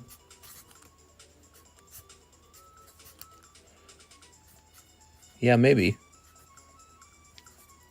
So that's a $30 star spot, just like that other one. So there you go.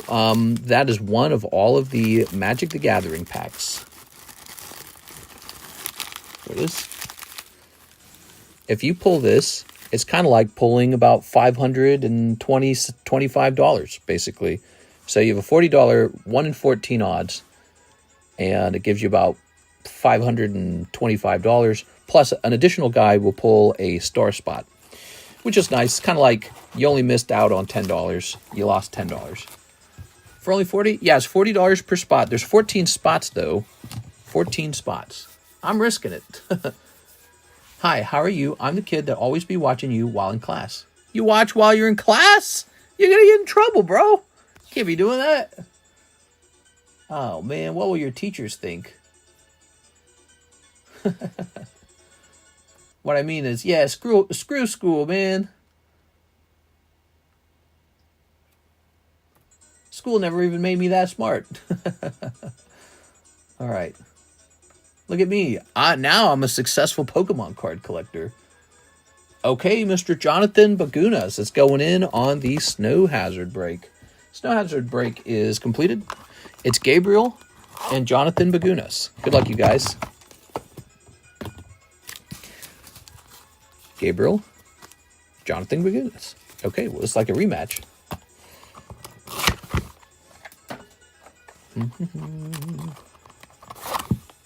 Are you concerned about not selling your Southern Island Mew now that it's grown beyond expectations? I sent for the Magic the Gathering pack break. Sounds good. Now, what do you mean? Are you saying it's going to be really hard to sell it now that it's considered more expensive? That doesn't make it hard to sell it. That makes it really easy to sell it. Like, for example, before I would claim it was worth maybe $25,000. I said maybe, but now it's actually sold for $24,000. So now I could list it for $19,000, and the next guy'd say, "Aruga, $19,000, that's a deal." And then he'd jump on it, and he'd be like, "I got it so much cheaper than the last sold." Here goes. Oh, energy card. No, not the Clam Pearl. Oh, not the computer search. All right, he pulls Articuno. That round is over. All right. Dang, dude. Gabriel Tree was getting everything on the first round. Second round. Here's Lugia and Rabasca. Wow, that was a sweep, Gabriel. That was a crazy sweep. Gabriel takes the box of Snow Hazard very easily. Gabriel, are you ready to open a box of Snow Hazard? Is it true that PSA has a cleaning service now? They have talked about doing a cleaning service. That doesn't mean they have one yet. All right, Gabriel, everything kind of balancing out again for you. You're 3-3. This ticks up to 3-6. You're still 2-0. Or no, 2/1. Not 2-0, 2/1. If this is all manipulation, are you concerned not taking the chance to get 25K? Everyone's screaming those words.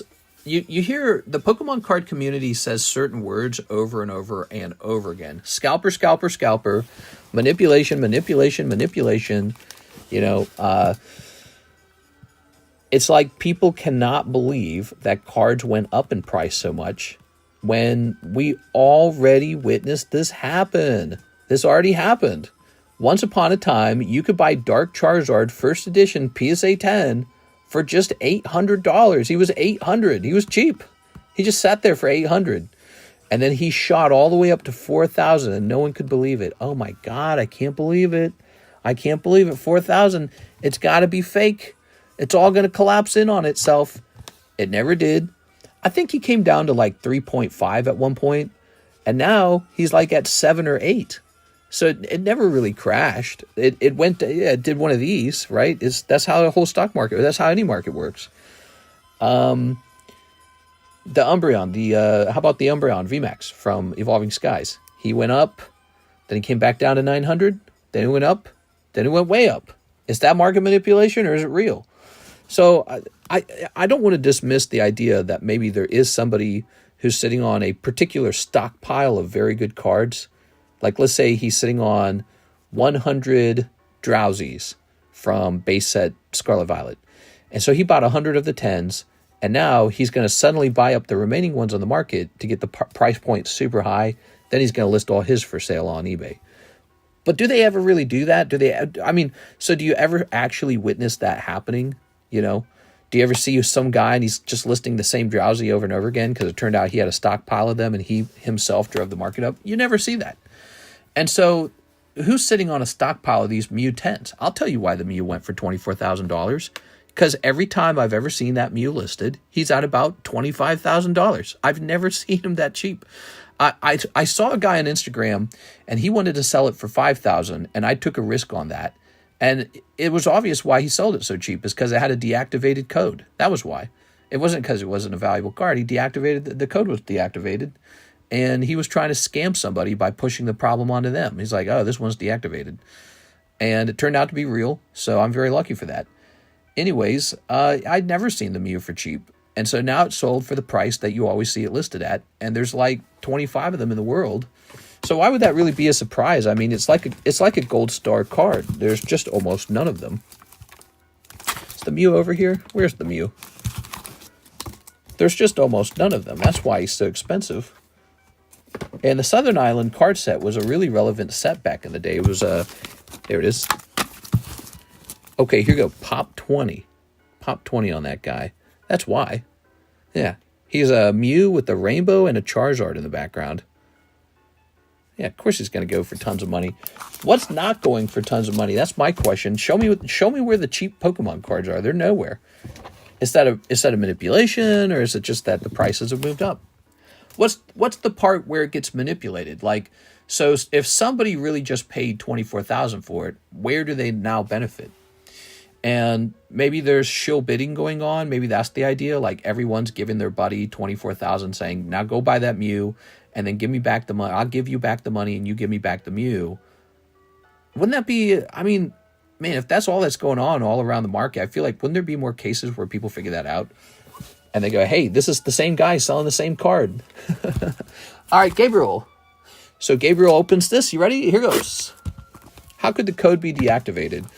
If PSA explained it, I can't remember what the explanation was. It was something along the lines of the cert number was close to another one that was fake or something like that. That's what it was. It was something like that. It didn't say that its number itself was bad, but it said that the number on it was close to another one that was bad. It is.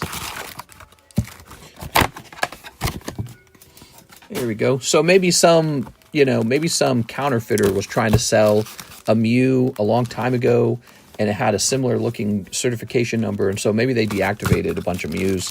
Who knows? But I sent it into them, and they personally looked it over and reactivated the number and said, actually, this one's authentic. Yeah, I was very, very happy. My biggest fear was that they were going to downgrade the card to a 9. That was my biggest fear, because they actually mentioned that. They said, not only will we be checking this to see if it's fake, but they said if it doesn't fit our standard for a 10, you will receive a 9 back and compensation for whatever it's valued at. So the difference between a 9 and a 10, I was going to be receiving like a check for that, and that would be really hurtful too. I mean, I'd just be really sad about it. But they sent it back as a 10 and said, all right, it's authentic and it's activated, and congratulations. All right, here goes. Who won that Mew break? Which one? How much is it worth raw? The Southern Island Mew? Probably not as much, because it's not like there's no promo Mews out there. The problem is there's no PSA 10 promo Mews. You just can't grade them 10. They never grade 10. Here's Slow King. So he's one of my crown jewels. He was one of my favorite cards. He would sit right in the front of my folder. That's Southern Island Mew. That card did. I had a Sabrina's Gengar and a Sabrina's Alakazam, and I had the Lugia, and I had the Neo Crobat. I had a whole bunch of cards. I had Shining Kabutops. These would all be right in the front. They were all favorite cards of mine as a kid. One of the earliest cards I bought back was the Sabrina's Gengar from Gym Challenge. No, Gym Heroes. Yeah, they're all favorites of mine. We are. All right. Good thing they even offered you the spread. It was scary because they told me if the card turns out to be fake, they told me that they do not refund me if it's fake. What they do is they give me like a legal document that I then have to give to the guy who sold it to me. That's what they told me. They said, we will be giving you a legal document to hand off to the person who sold it to you. We will not refund it if it turns out to be fake. So, I think the point of that is they want to find out where it originates from and get that guy in trouble. They don't want to be, every time somebody creates a good-looking fake, they don't want to just pay out, so they want to make sure that they source who's faking it and get them taken down. It makes sense. But yeah, it's kind of scary because you don't know if that person will even respond or what happens next. All right. Rattle had a story of a guy who was shill bidding. He admitted it and was bragging. Really? So wait, he wasn't talking to Rattle, right? He was talking to someone else? Squawkabilly! No! All right, Squawkabilly. I guess we're going to have to rely on the ARs to carry this box. Too many Squawkabillies, man. Oh, look at that. Just as I said that. You got the Bax Caliber. Look at that. Isn't that cool? That is so freaking cool. Look at that, guys. This guy's a great artist. Tomokazu Komiya. Mr. Komiya is a great artist. I love his wonky drawings. I think he drew the base set Drowsy, right? The Scarlet Violet base set Drowsy, didn't he? Was it him? Could you have refused if you wanted to? Well, sure, but then they would probably tell me I'm not getting any money. So probably what they would want me to do is help them hunt down who the real faker was. And then once they identify him, maybe they would give me a payout later. Maybe they would try to sue him. Maybe, I don't know what they do. It's PSA. They must have some kind of system in place. But they will definitely want to source who was at fault for spreading a counterfeit card around. And yeah, so he might have just been another guy who didn't know what was going on. But then he would probably tell PSA who he got it from. Goes, all right. So, believe it or not, I have a PSA 9 of the Southern Reverse Mia on Sabaway, and thank you for that. Nice, nice. Yeah, I bought a bunch of the PSA 9 Southern Island Mews because I wanted my audience to have them because I considered them underpriced, and from my understanding, they've all jumped in price now. There we go. All right. Ooh-wee, says Squid Pokemon. Ooh-wee. All right. Ooh. Rickety looks okay. So you end up with 3 ARs. The Rickety's all right. The Raboska's lame. The Baxcalibur's cool as hell, man. That's a cool card. Squawkabilly, more like Squawk My Booty. Okay, Mr. Gabriel, let me put this in your bag. Congratulations on the break. The gym breaks are fun. They're a 2-person break. They're over pretty fast. Well, how many times do I grab your bag and then forget where I put it? Wait, you're not here either? Let me look.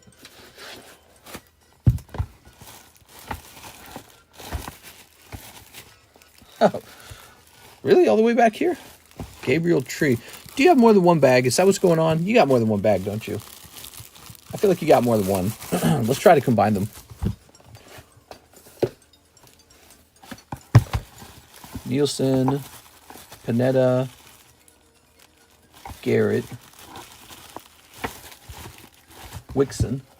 Okay, and let's try this box. He says, not sure. Gabriel Enriquez. Oh, no, you don't have multiple bags. Your previous breaks were all slabs. That's what's going on. Your previous breaks were slabs.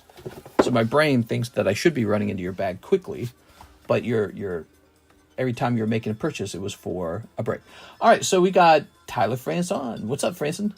He says store credit. And then he says Magic Foundations pack. Nice. So is that... you sent a total of 45 over. Let me get you that Magic Foundations. Foundations. Here it is.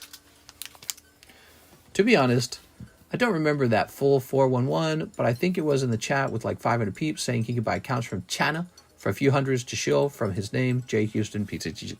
So what you're saying is he operates multiple eBay accounts and he bids up his own cards. Yeah, I don't like that one bit. Shill bidding, it should be considered a white-collar crime that the FBI can investigate and put you in jail for. Well, at the very most, you must pay back damages. There should be a large fine fee for it. And if you... Oh, wow! Archmage of Runes. Look at that. You want to see? Oh, yeah. Cool stuff, man. All right. I'm liking it.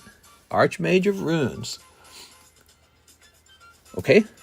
Here's Galta, Primal Hunger. Curator of Destinies. Cool. Lathril, Blade of the Elves. Cool. Tiny Bones, Bobble Burglar. Okay.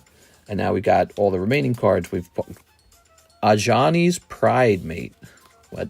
Heroic Reinforcement, Mischievous Mystic, Fishing Pole, Axe Guard Cavalry, Eaten Alive, Think Twice, Ambush Wolf, and Stab. Wow, this pack. Was it a good pack? I don't always know what's a good pack and what's not a good pack. I don't follow Magic that well. But it's fun seeing you guys hit some good stuff. Yeah, look at that Archmage, huh? Wow, we've been opening Magic all night, it feels like. All day, really. Did you guys know in the daytime stream, somebody opened around $2,000 of Magic the Gathering, here it is, Magic the Gathering, booster packs? That was Steven, right? A Johnny is pretty good. Very good pack. Is it really?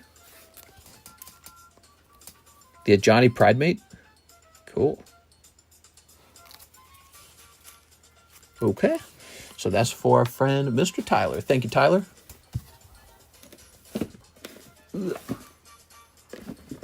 All right. Tiny Bones. Hey, it's been a while. How's the stream? It's Mr. Yakov. Hello, Mr. Yakov. I know you. I recognize your name.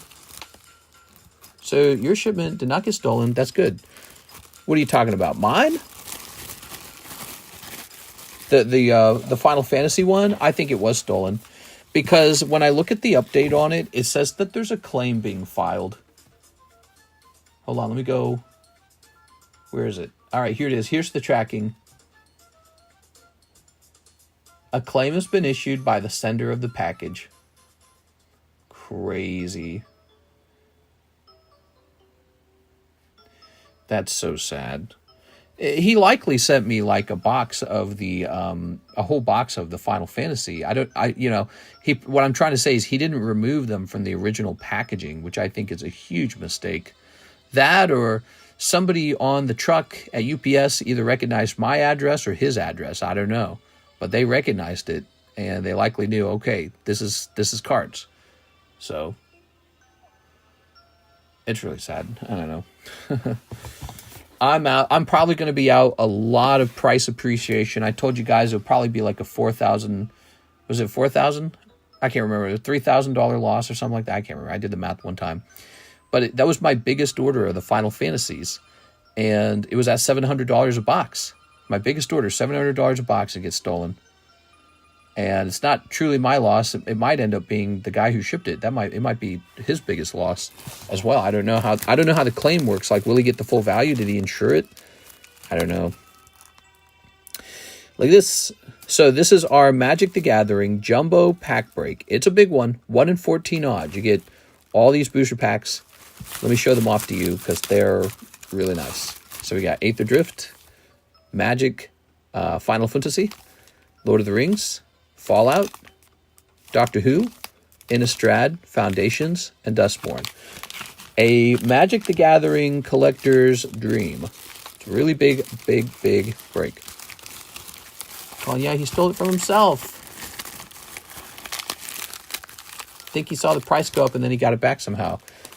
Possible. Or maybe the people at UPS, USPS know what they're doing and they go, hey, this is definitely really expensive. This is a couple $1,000s in here. Ivan Rodriguez, Hariyama. Here you go, Ivan Rodriguez. Harry is gone.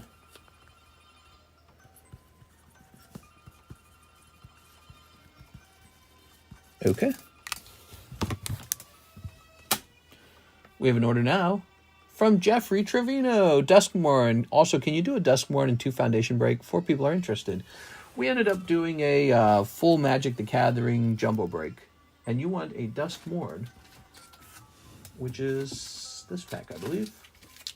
Here you go, Jeffrey. They said this are paycheck bots. We can take the week off.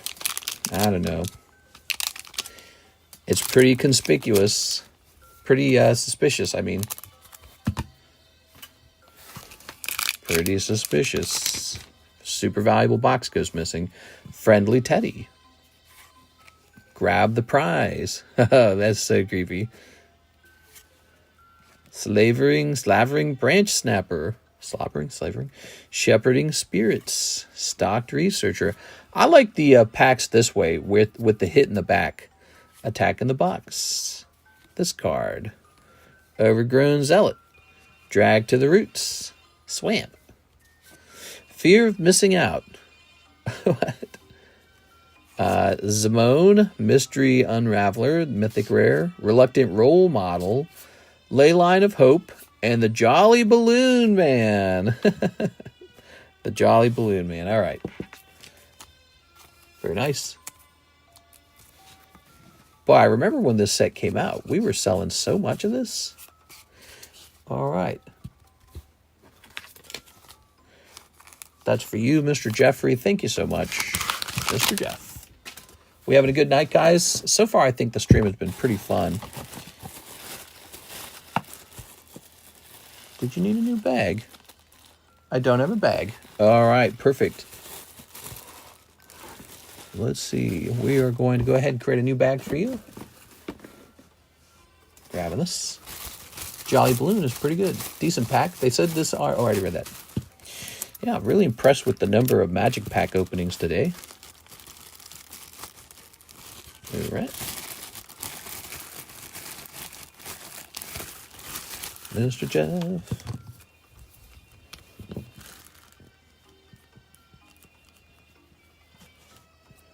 Trevino. Okay, good.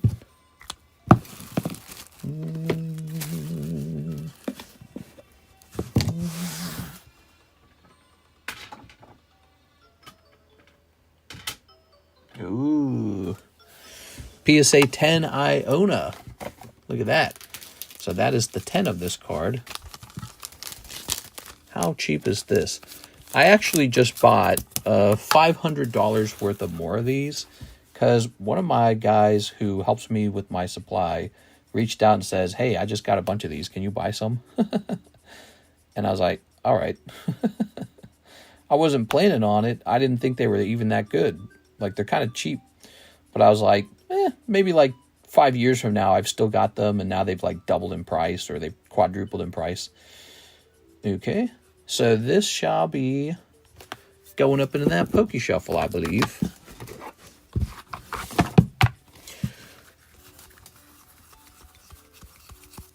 Okay.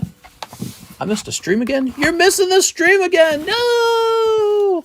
Baby, come back. Do. Any fool can't see. 232. I don't know the lyrics to the song. I wish I did. Something about it. Any fool can see. I want some Orbeez.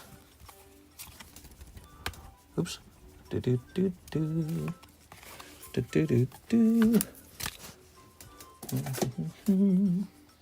We have an order, Hathim, Last Dragon Storm, Pack of the Night. All right, this has got to be the good one. I'm feeling it. This has got to be it. Mr. Hathim, our dear Mr. Hathim.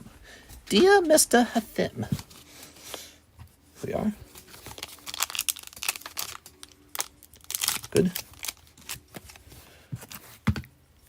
tossing that. Ready. The Reliquary Dragon. Ooh. Ooh. All right. Dracogenesis. Ah, that looks cool, man. That is neat. What the hell? Dracogenesis. Okay. Quarcy Revenant. Is that like a tongue? It's kind of gross. Awaken the Honored Dead. Steward of the Harvest. United Battlefront. Swamp. Oh, it's cool. It's like a dragon eyeball. It's not hollow, though. Yeah, it's a hit. Is it? That's a hit? That's because I did the move. That's what caused that. Here's Stagu Wildling. We also have Feral Death Gorger. Ugh. Armament Dragon. Ooh. Strategic Betrayal. Nomad. Piercing Exhale. Cruel Truth. Temu Devotee. And Jungle Hollow. I said Temu because I wanted to. All right. Very nice. Thank you, Mr. Hathim. I think you bought 4 of these from me today. I really appreciate that, man. Okay, United Battlefront. And Dracogenesis. Gadooby buzz. Oops.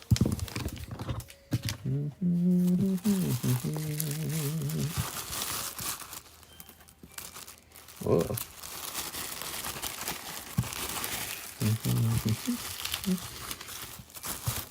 Good. What do we got here? We've got the Suicune, 185. Now, Tammy did say to lower her cards by 10%. So what's 10% of 18? It's 1850, right? Let's lower it by 19. How about that? 166 is the new price on this Suicune. She told me to lower her cards by 10%. And so I am listening to her on some of those. 166. Okay, that makes that kind of a nice deal, by the way. It's a good price. It's in good price territory. Here's Pipichu. Here's Tzubat. Here's Kadabra. Wow, he's pricey for a 9. That is pricey. Oh, I'm tempted to keep 1 or 2 of these Eevees. What do you guys think? Should I keep an Eevee? Is there a Pokemon Center version of this Eevee? Probably. I bet there's a ton of these for sale right now. Let's see. 173 Eevee. Bad time to sell. Good time to buy, though. So, Eevee. Yeah, he's not terribly expensive. Okay. Let's host a break on it, shall we? He's not the cheapest card, but he's not very expensive either. And if over time, this could get much more expensive. I could see it happening. He's just really lovely. So lovely.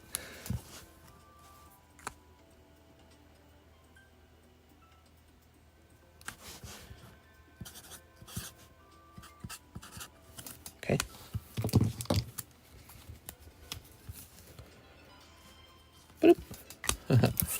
Exclamation mark. Yeah, there is a Pokemon Center version. Here's Jeffrey Trevino. He sent $40. Jeffrey, are you jumping in that magic break? I think you are.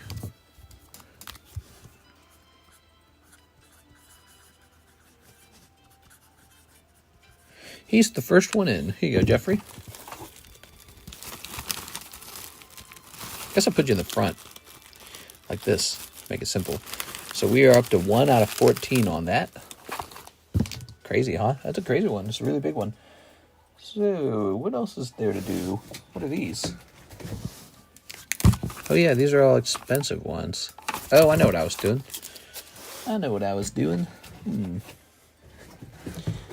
No, the break's sorry. No problem. Well, shucks. Did we not already put this back up on the table, this Gligar? Ugh, dust. Always dust, always. That's why we have this little brush. Ooh, so let's take a quick look at Gligar, see if he changed. Not the break. I sent 40. Can I get a Duskborn pack and prepay for shipping and get a $3 pack of your choice? No problem. Okay, so you want Duskborn and shipping and a $3 pack. We could definitely do that. Let's take a look at this Gligar. What if I was like, no, I won't do it. Say Gligar reverse. Oh, he's a little cheaper, actually.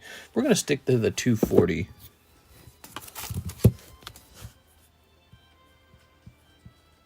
Okay. So he is updated. Taking Mr. Jeff back out of there. Okay. Lovely. And now he wants a Duskborn. Oops. Here we are. Okay. Tossing this. Let's see what's in your Duskborn. Imagine you were the one, man. Imagine you got pulled in that 1 in 14 break. Here we are. It could have been you, man. 90% of gamblers quit just before the big hit. Here's Found Footage. Vicious Clown. Clammy Prowler. Clam Chowder. Here's Bale Merc Leech. I don't need Clam Chowder anymore. It's super unhealthy. Boiler Bilge's Ripper. Popular Egotist. Unnerving Grasp. It's got too much cream in it, you know. Painter Studio. Lionheart's Glimmer. Island. Actually, today I had Taco Bell. So I actually ate like 2,000 calories today. I ate like a full meal. But yesterday, I think I ate just 700 calories yesterday. So I think it evens out, right? 2,700 divided by 2, 13 per day. Here's Chainsaw. Here's Seance Board. Seance Board? Ghostly Dancers. Oh, you got a good one. Nashi, Searcher in the Dark, and Enduring Tenacity, Mythic Rare. Too many words, man. Happy America Day. Yes, happy 4th of July, guys. It is technically 4th of July, by the way. All right, there we go. Very nice, very nice. Mr. Jeff with the JE. Now, you want to ship this out? Is that what you want? You want to already ship? You can save the shipping. You want to ship out right now? It's a pretty thin bag. Let's see. Jeff.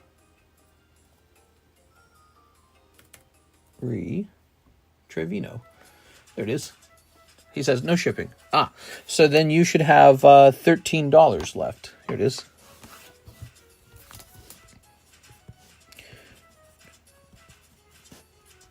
There we are. Okay, Jay Trevino. Perfect.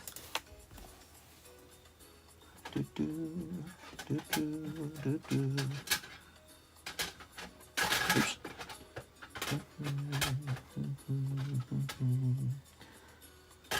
Oops.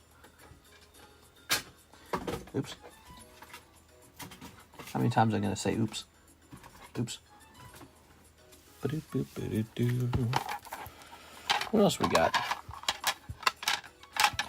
I got another one of these Gengars. He's so nice. What is he? He was from 2024, huh? That's not that long ago.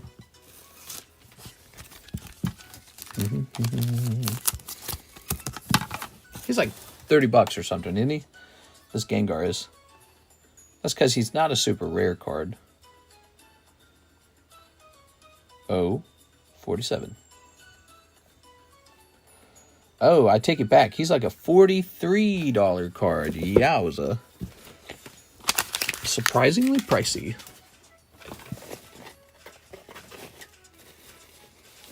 Okay.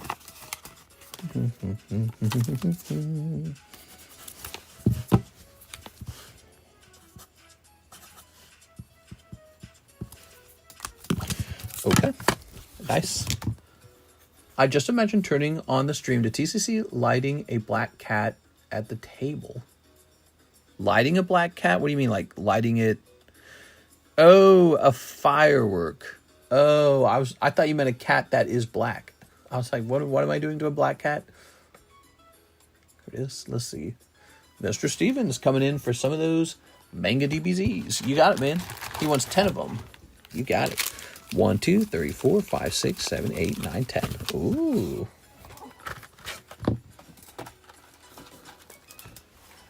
I've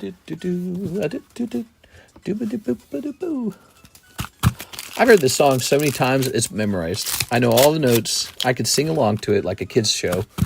It's too much. Turning into Blue's Clues over here. I need to get some 9 Inch Nails on the radio. I wanna open your packs all night long. What do we got? We've got this guy. He's got his mouth open. He's screaming. Rawr. Good. Okay. We've got this guy. He's also dragon. He's saying hue, hue, hue. Okay. Now we also have this guy. They're looking for the Dragon Balls. Something about these guys and loving Dragon Balls. Awaken. And this Vagito. Okay, Vagito. He's like freaking out or something. He's nervous. You see the veins on his head? Wow, look at that artwork. It's so pretty. All right. And now, oh, here we go. We've got Kung Fu style. There's, that's a lot of nuts. Try my nuts to your fist style. Ooh. Very nice. Okay, they're in a vehicle. And, oh, I like that one a lot. That's the artwork. Check it out, guys. Cool. You know that line? Who knows that line? Who can name the movie that line came from? Some people here can. Okay. Oh. People are already firing off fireworks in your area. Oh, yeah. Well, they've been firing it since like 5 days ago. Like the moment the moment the tents go up, you know, the tents with all the fireworks, everyone just starts shooting fireworks. Because out here, there's no rules and regulations on fireworks. We even have like a permanent fireworks stand. It's like 15 minutes away. It is, which is kind of odd. You'd think that people would just buy there. It is. Ooh. Kung Pao. All right.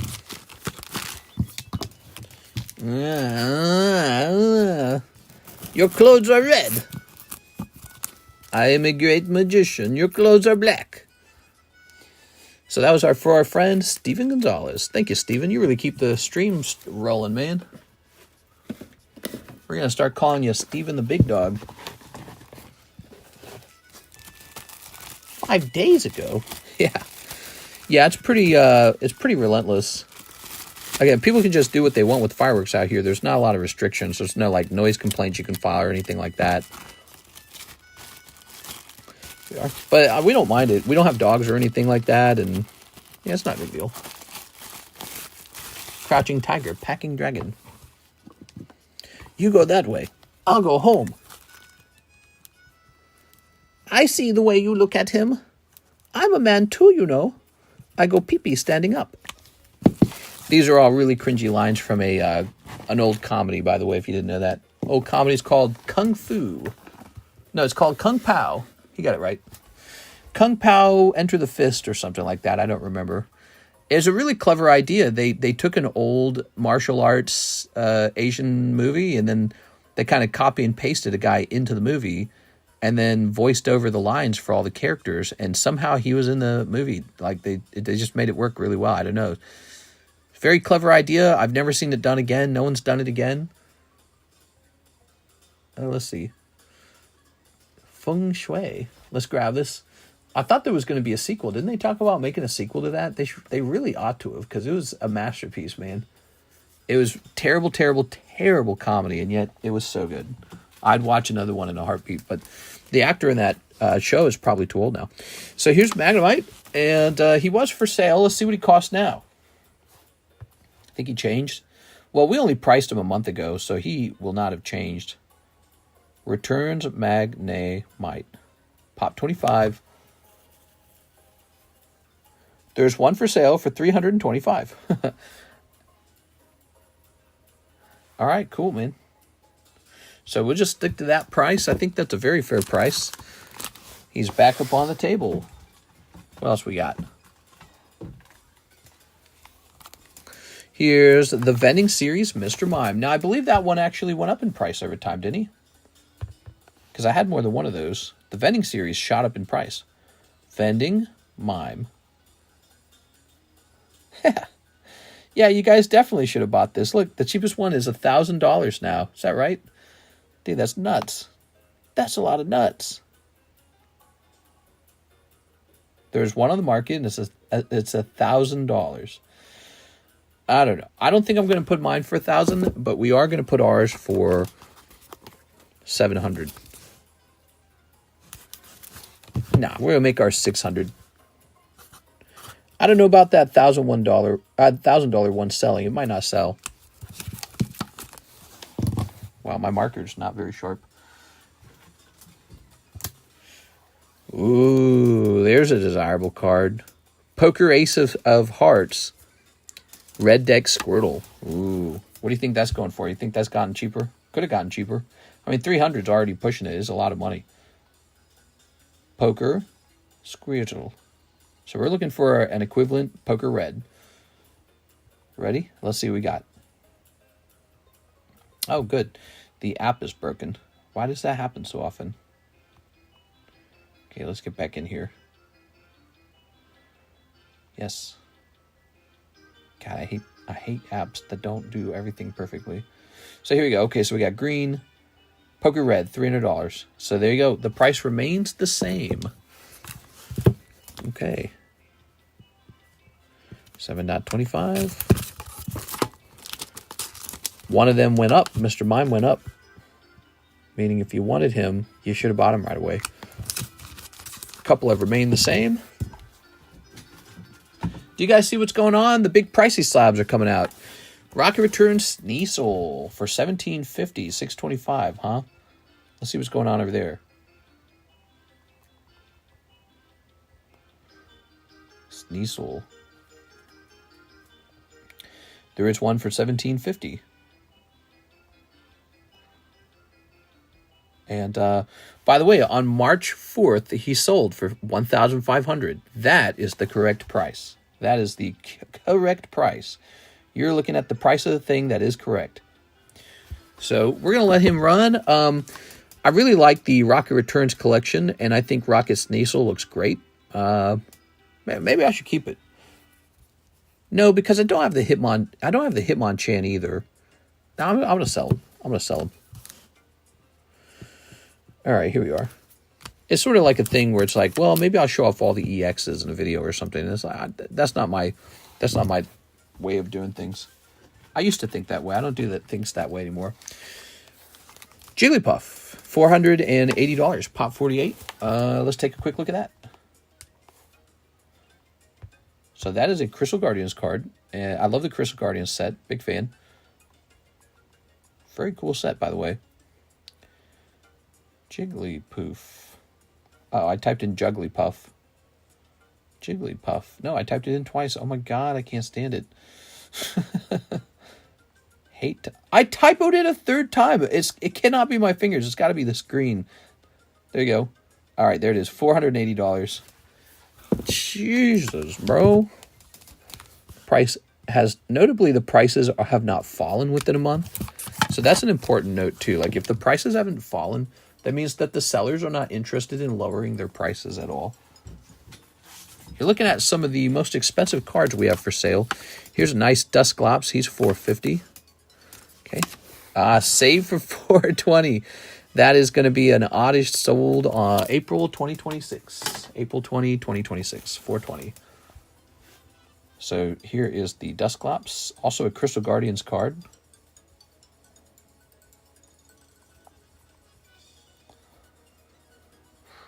There's none of them for sale, in fact. How interesting. Okay. So I have one for sale and no one else does. There it is. Pretty interesting. Let's see what else. We've got... I've sold that Jigglypuff and then I just bought another one. Beedrill for the Beedrill fans. Fans of the Beedrill. Pokemon Carddass. Let's see if that got cheaper. Sometimes cards that are expensive do get cheaper. Because it's very easy for those cards to get cheaper because they're already so high. And this one could definitely get cheaper because there's so many of them getting graded. But let's see. No, he actually is slightly more expensive at 200. We're going to send him to 205. Get him a nice new sleeve. Mr. got any Grookie cards? No, no Grookie cards. But what you're seeing is you're seeing all the high-end cards coming up on the table, the ones that are definitely available. There are. I love how the Beedrill is sort of like using a stinger shot.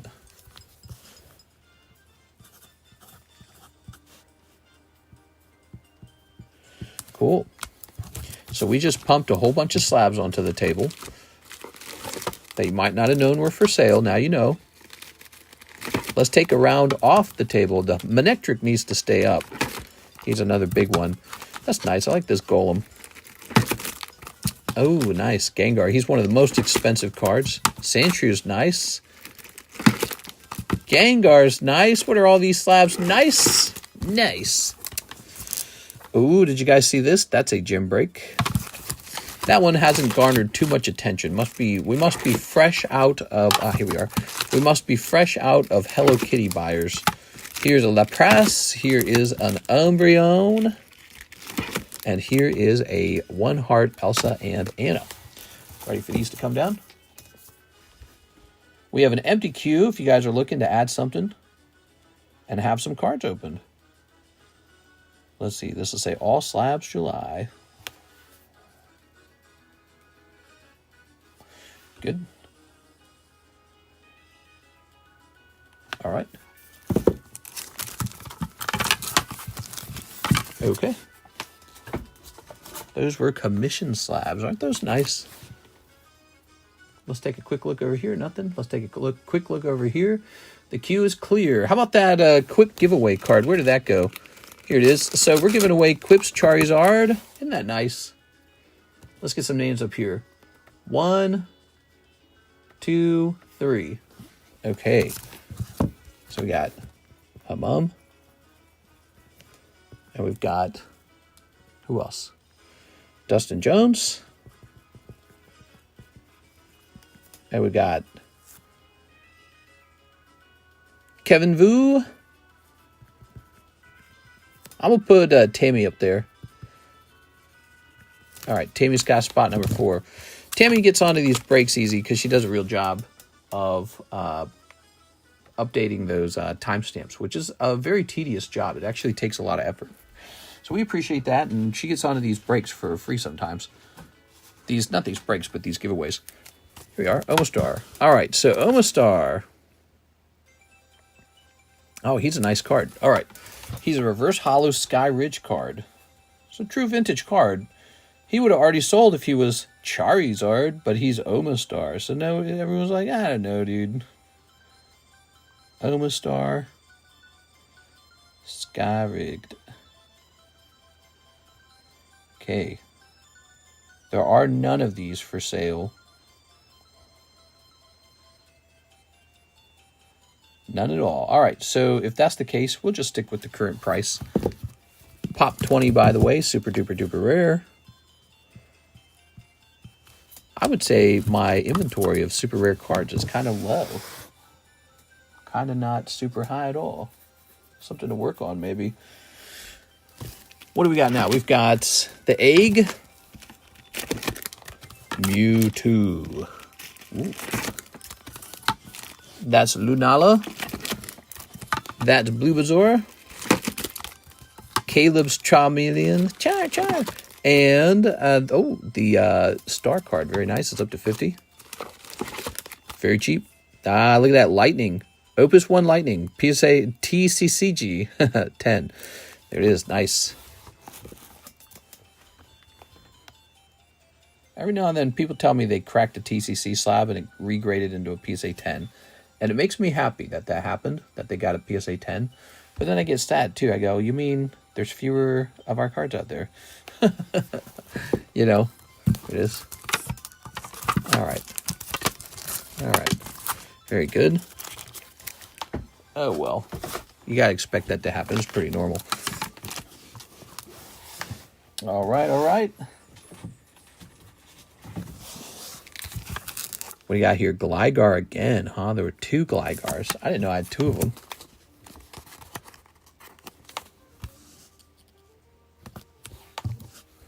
That's interesting. Okay. And here is a very precious EX Deoxys Slaking and an EX Deoxys Slackoff. Isn't that interesting? I, for example, find that interesting. So let's try this out. Deoxys Slaking.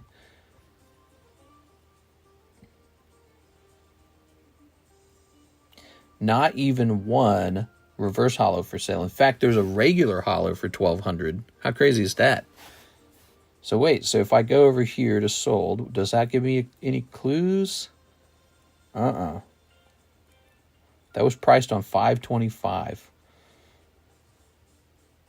Okay, I don't know what to compare them to. I don't know what to compare this guy to. We're going to stick to this price of $725. I don't know. He feels underpriced. All right, we'll keep it at that price. Now, the Slackoff for $450, huh? Had that for a while, too, it looks like. That's an old sticker. Slackoff. Okay. Yeah, there's a Slackoff right there for $420. Ours is a pristine 10. We're going to keep it at $450. Chance to own some pretty rare EX Deoxys. It's actually kind of cool. You could get them both together for $16.50. How many cards have you graded? Oh, man, I don't know. A lot. It's got to be a lot. I mean, there were certain time periods where the cost of grading a card was only $8, and I was sending in these big 200 card orders. I'd send in like 5 of those at a time. Don't do that anymore. So I don't have the volume of slabs for sale that I used to have. But yeah, I mean, we still send in lots, man. Okay, so now we have Jeffrey asking for another Dustmorn. Big hit, he says. You got it, man. Dusk morning it up. Okay. Snipping this.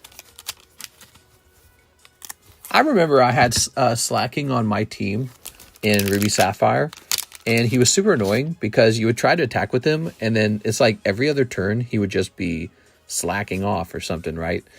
Fanatic of the Harrowing, Cult Healer, ugh. Monstrous Emergence. I usually skip this part. Here's Possessed Goat. Man, goats are always... Why are goats always associated with, like, Satan and crap? I don't understand that. They must be, like... There must be something about them, huh? Killer Mask. Insidious Fungus. And that makes you think of Last of Us. Withering Torment. Saw. Forest. Creepy. Screaming Nemesis Mythic Rare. Shriekwood Devourer. Omnivorous Flytrap, Silent Hall Creeper, and Razorkin Needlehead. Ooh. All right. Like you can see him reaching for the screaming person with their glasses. All right. Nightmare on Elm Street. Okay, because people like to grab them by the horns. I don't know, dude. They're always associating, like, goats with like demons or Satanism. I don't understand that. They're just goats. You know what I mean? Imagine being the animal that gets associated with pure evil, and you're just like, man, and you just like eat grass and crap. Like, how did that happen? Oh no, we eat grass. There must be something a bit odd or off about goats that turn people away. Maybe creeps them out. Someone could grab me by the horns. Here we are. All right. I don't think anyone's trying to grab you by the horns. Ooh, some more stuff. We got a Team Rocket Returns and a Deoxys slab up here. Dark Ariados and Ninjask. Let's take a quick look. So the Ninjask first. Ninjask. I once bought this Ninjask for like $80, man. All right, so we've got the reverse holo Ninjask, and it looks like $285 is going to be our price. How about Rocket Returns Ariados? Unsurprisingly, the prices have not really changed too much on these within 1 month. Oh, here's a cheaper Ariados, though. An Ariados for $250. That's interesting. So there is an Ariados for $250.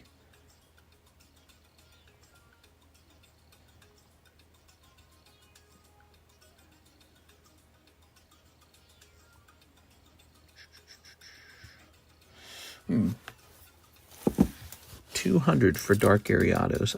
I simply feel like that's a bit low. Then again, he hasn't sold yet. I'm going to set him to the side for now. I'm not going to worry about him. I'm going to hold off on selling that one. This guy stays the same. Oh, there's a Chansey coin. Remember, we have that Chansey break going on. It's got 3 people in it. It needs 2 more. So this is the pristine Chansey. If you want a pristine copy, you have a shot at it right here. Remember, that's Japanese base set 1996 Chansey coin. I think it's an exciting thing. I think it could be worth more than $700. But it's sort of like an unproven market. We don't really know what it's worth. But here is that Chansey coin as a Gem Mint 10. And you can see it's $500 cheaper. It's a 1 in 5 break. Jump in there. There's 2 spots left. Is tonight Magic Night? Tonight's Magic Night. It's very magical. Let's see. It's 4:20 a.m. What else can we work on, guys? So, well, I've got some stuff I've never priced before. What if we worked a little bit on that?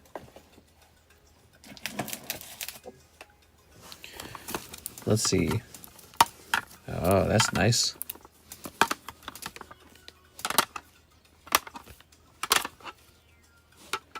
No Tyranitar? Oh, that's something that I thought it was something else. All right. So this is a very, pretty rare what you're looking at.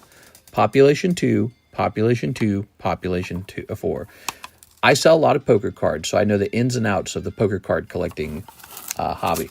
And what you're looking at is a fire red, leaf green. This is the leaf green deck specifically. These were printed in 2004. You know what else was printed in 2004? All the Gold Star decks. That's because this is a Ruby Sapphire product, and it was printed at the same time as all these other Ruby Sapphire products. In fact, there's actually a regular TCG set that's just called Fire Red Leaf Green. You guys have seen it. It's got that special Charizard in it, right?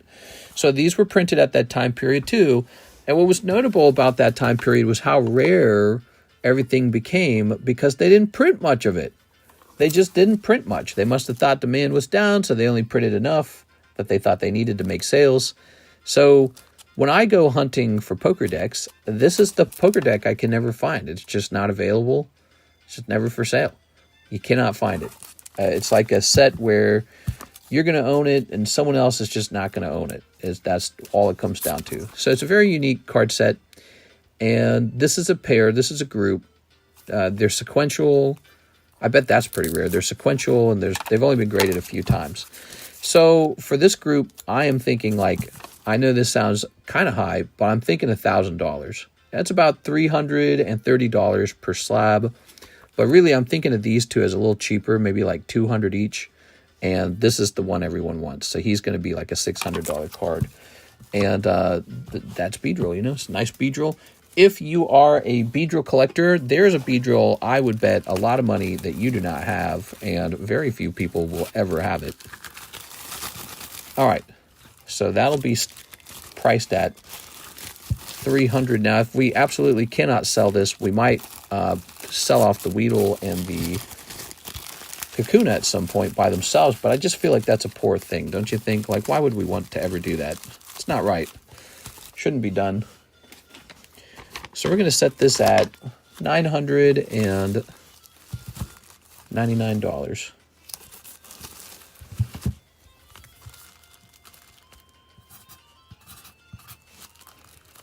$7.25. There it is. There's our Beedrill. Very cool, right? Very cool.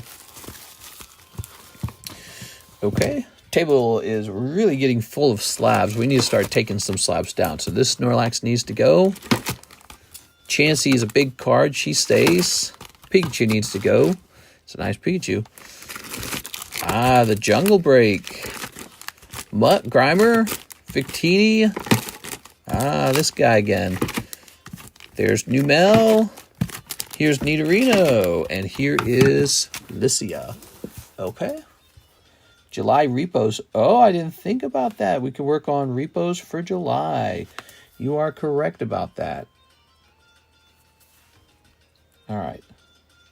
Do I have a drink? Yes, I have a drink. Okay. Phew, miss anything good? You missed it! No! We've been pricing up some really nice vintage Pokemon cards, or like high-end cards, which people are always asking me about. So I finally have some up on the table going up, and enjoy them. I know some are probably at least a little bit tempting for some people. Here is Leafy Blown, Poliwraith, Arcanine, Wigglytuff. Wigglytuff cheaper than Jigglypuff? That doesn't really make sense. There is a nice Ghastly. Here's a nice Chikorita. These guys can come down. Okay, I think that... Oh, here we go. I was going to say, I think we got most of the commission slabs off of the table now. We're trying to get all those commission slabs back down now. They've had their turn. They've rotated. Now they're getting their pictures taken. So they've had their turn. It's time to come down. Tell me you're not a Fed. John. Repos, what a narc. Hey guys, it's me.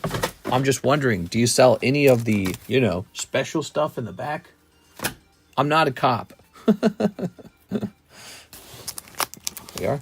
Wish there was some kind of perfectly fit sleeve for 3 slabs, that would, I guess not. I don't know. I'm feeling like it's time for a new slab away. That's already got in the mail from you. It's doing good already. What to slab away now? If you find something that you think has a chance to do good, go for it. I could play a game where I could predict what I think will rise in price the most over time. Would you guys find that interesting? Ooh, Deoxys Claydol. If you're a cop, you legally have to tell us.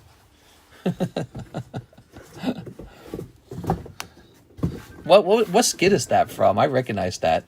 That's not super bad, is it? I can't remember. No, that's not super bad. All right. Very good. Let's see. Alex was showing me a picture. He's got a little TikTok account going where he shows off vintage candy. And he said he's getting some luck over there. That's pretty cool, man. Claydol Deoxys. Okay.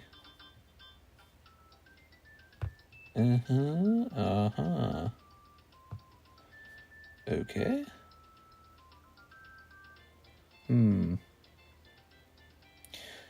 There is a cheaper one, but it is an international one. I don't know if I'm going to compete with it. I might just stick to what I've got. Yeah, we're probably going to stick to the 345 and just update this to say 7.25. Okay, good. Claydol. I think we are running out of room for new stuff. I better be careful. So here's a cool Moltres.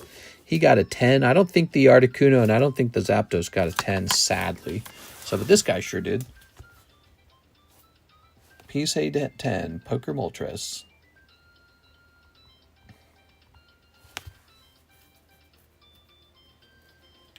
There is, of course, not a Pokemon Leaf Green Moltres for sale because he's only population 3. And so I'm going to set a price on that I think reflects that rarity. And you can say, hey, that's a bit high. But I'm the only one selling it, so it doesn't matter to me. And there's only other 2 guys. And there's no more decks for sale. You can't find them. I can't find them. Or if you ever do find them, they're so outrageously priced that they look a little bit like this. You go up. Let's see. So there's that. Now that over there is for 3 slabs. This is just the 1 slab. Look at that Wigglytuff. I predict Charizard and Gengar will do well. Let's see. I would like that because you had mentioned that Zard is a really good card for investment, and it was true. I mean, Zard's really... He's a difficult card, right? Like, why don't we just go buy Charizards right now, all day long? Why don't we do it? Well, because he tends to already be pushed up to the top ceiling price for that card. Like, he's already about as expensive as he'll ever be. And so anytime you buy him, you're not really getting a deal on him. There's no deal to get on Charizard. Nobody's motivated to sell their Charizard to you at a discount so that you can get rich. So you always pay a premium on Charizard, always. And as a result, Charizard tends to have plenty of room to fall in price. And it's not really until the hobby kind of continues to expand that you really see appreciation on that kind of Zard. So what am I talking? I'm talking about new people in the hobby, more zealot people, people who got it raised, people, you know, who were already collecting for a long time and they decided, all right, this is it. I'm going higher on this.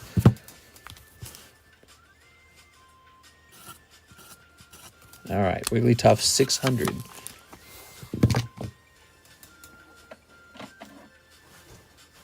Here's Hitmonchan. I predict Charizard and Gengar. Cool. I'll put this over here. He means quit. Hey, what's up, Mr. LaFlame? Look at these outrageous poker prices. I don't know. Here we are. It's because they're so unusually rare. They're fire red, leaf green poker cards. And I can't find any more of them. I can't find any more decks of them. And look at that Wigglytuff, for example. Pop 2. There's just 2 of them. Truly rare cards. And I'm never in a rush to sell a truly rare card. It's no rush. It's a slow thing. He is going to be population 2. So there's really just one other guy who has this card. And he will be similarly priced around the 600s. There we go. All right, so new cards. Never been priced before. Those are fresh on the table. Good. We on holiday, LAF. Here's Tammy's Blastoise. That's ready to come down then. Anthony Kalura's Sleeveon. Cheap and affordable Minecraft Pikachu. Here's Palafin. Here's Sammy Zenta. And here's Sugar Daddy and Sugar Baby. Oh, yeah. Okay. All right. Dooba-dooba-dooba-dooba-doo. They never explain why Ash has no dad, do they? There we go. Pulling these back down. I really like this one. This one's so cool. But time to put them down. Good.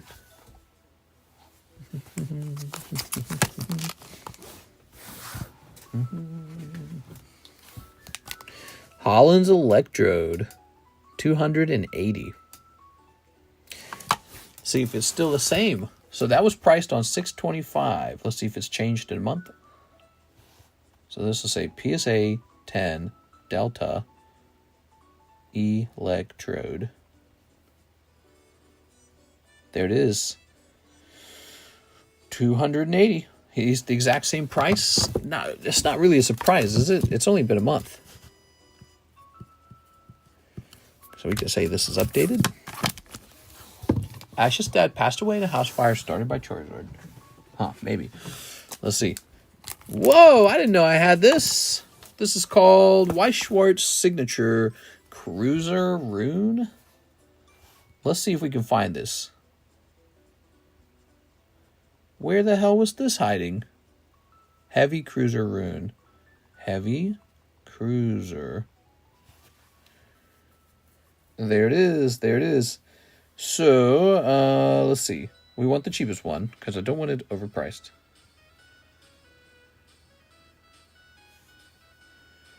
And it looks like it might be this one. Is ours in Japanese? Yes, it is. So I'm seeing one for sale for $190. That's a much lower price than what we currently have. And I'm going to go with that price because I don't know much about these girl cards. We'll make ours $195. Ours is right here in America, and no import fees, and no eBay taxes. So you get to pay $4 over the cheapest buy now price, which is actually still saving you a lot of money to buy direct. Okay, So if nobody buys that, that could easily go into the girl, what do they call that? The Honey Boo Boo box, Waifu Shuffle. There we go. Wait, Honey Boo Boo, that's that one girl from a long time ago. How old is Honey Boo Boo now? How old is Honey Boo Boo?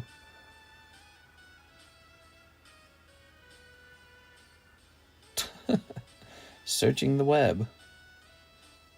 Alana Thompson, better known as Honey Boo Boo. She's 19. She's turning 20 next month. Wow. What does she look like? Honey Boo Boo. Oops. Today.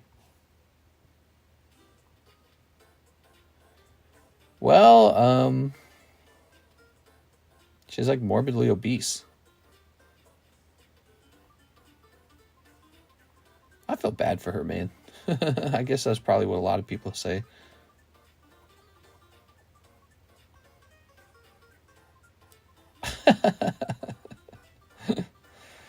Oh my God, I don't know what to think. All right, I'm out of here. So let me put this away. Honey Boo Boo was a person. The hell? Okay. Hey, I just subbed because my older brother told me about you and I'm interested in growing my collection. Just wanted to see how your services worked. Your older brother told me about you. Well, thank you, older brother. And this is a card shop. We sell booster packs. They cost a little more here. It's a live rip and ship. So what happens is, kind of like DoorDash for Pokemon cards or whatever you're opening, you get the convenience of opening pretty much what you want, when you want, and instead of waiting several days for it to arrive, it gets opened right away. It's a cool thing because it relates into more and more services. For example, you can have me pre-grade your cards and tell you whether they should grade with PSA or not, or maybe BGS. So you can have me do that. You can have me use my sharp eyeball to assess your cards. You can have me give you advice on what I think should be opened. But probably the biggest thing of all that we really have going on over here is our constantly rotating variety of slabs for sale. Pretty wide variety of slabs. Commission sales now, you can actually send cards you're trying to get rid of over here, and I'll help you get rid of them. And our breaks. I think that's the biggest thing of all, the breaks. We host all these fantastic breaks. They're an RNG product, just like a booster pack is an RNG product. But the breaks are my booster packs that I put together. And so, for example, this coin is going to be put inside of a booster pack. There's going to be 5 of them. 4 of the booster packs shall contain just a common Pokemon card. 1 booster pack shall contain this Chansey coin. They're $40 per booster pack. That's a break, and we've been hosting those for 2 or 3 years. I don't remember when the breaks officially started. I mean, I guess we've been hosting something like them in some form or another since basically the inception of the channel. Is that the right word, inception? And like, for example, remember, guys, we used to have the small, medium, large. So we always had something like them. We used to have lists. We used to do all kinds of things. But as of right now, we call them breaks, and they're custom booster packs. So that's the number one thing we have going on. So here's one of the hottest breaks. It's a 1 in 33 odds, real long shot. $40 to buy a booster, and he's going to be inside of the booster. This card right here is what you're trying to pull. Victini Tournament Promo. So it's a Battle Day Victini. Very, very desirable. This is our 3rd time breaking it. So I've sold almost 100 break spots in, I don't know, like 2 weeks. And if you put that together, I mean, that's like, God, that's like almost $4,000 just for a couple Victinis. And yeah, I don't know, it's pretty wild. How'd that Victini get out of my bag? Hit thumbs up. I mostly collect One Piece, Magic, and Yu-Gi-Oh! My bro is more of a Pokemon fan. Okay, I don't do a lot with Yu-Gi-Oh!, but I'm open-minded to it. I used to do more with Yu-Gi-Oh!, but it was a set that underperformed so badly that I ended up not buying a lot more of it. So that's my feelings on Yu-Gi-Oh! Magic, on the other hand, has been doing extremely well. We just started a really crazy break over here for the Magic cards. I guess this is the Magic Jumbo break. Not as much enthusiasm so far, but we just started it, so a lot of people don't know about it. It's a $40 1 in 14 odds. Now, where did the 14 come from? If you actually take the value of all these packs and add it up together, that's what it comes out to. These are just exceptionally expensive, so they just cost a lot of money to open. These are all collector boosters, and that's a jumbo pack break for the Magic guys. Now, if they don't show up for that, that's fine. They can always jump in this one. 6 is in this one. This one's specifically for 2 of the Final Fantasies. So if she prefers that one and you guys prefer that one will move. That one has no people in it so far. It can be disassembled like that. So it doesn't have to be done. There's Raichu. We do a little bit of the Magic. Magic seems to be doing well, actually. You know why I like Magic? It's a set that goes up in value. Magic goes up in value. We have not been experiencing that as much with One Piece, but we have these really cool One Piece breaks that has so far been very popular. Oops, not this. This is a manga break where you can try to pull this manga card, and you know that it's definitely in my booster box of 18 booster packs. See, 18? So I have 18 booster packs. That's my booster box, and he's 100% in that box. What if I told you, what if I had a case of One Piece, and I said this case of One Piece has a guaranteed manga pull in it? Would you open that box? Yeah, of course you would. That'd be the buy. You say, I want that one. Forget about all the other ones. Why would I ever buy the other ones?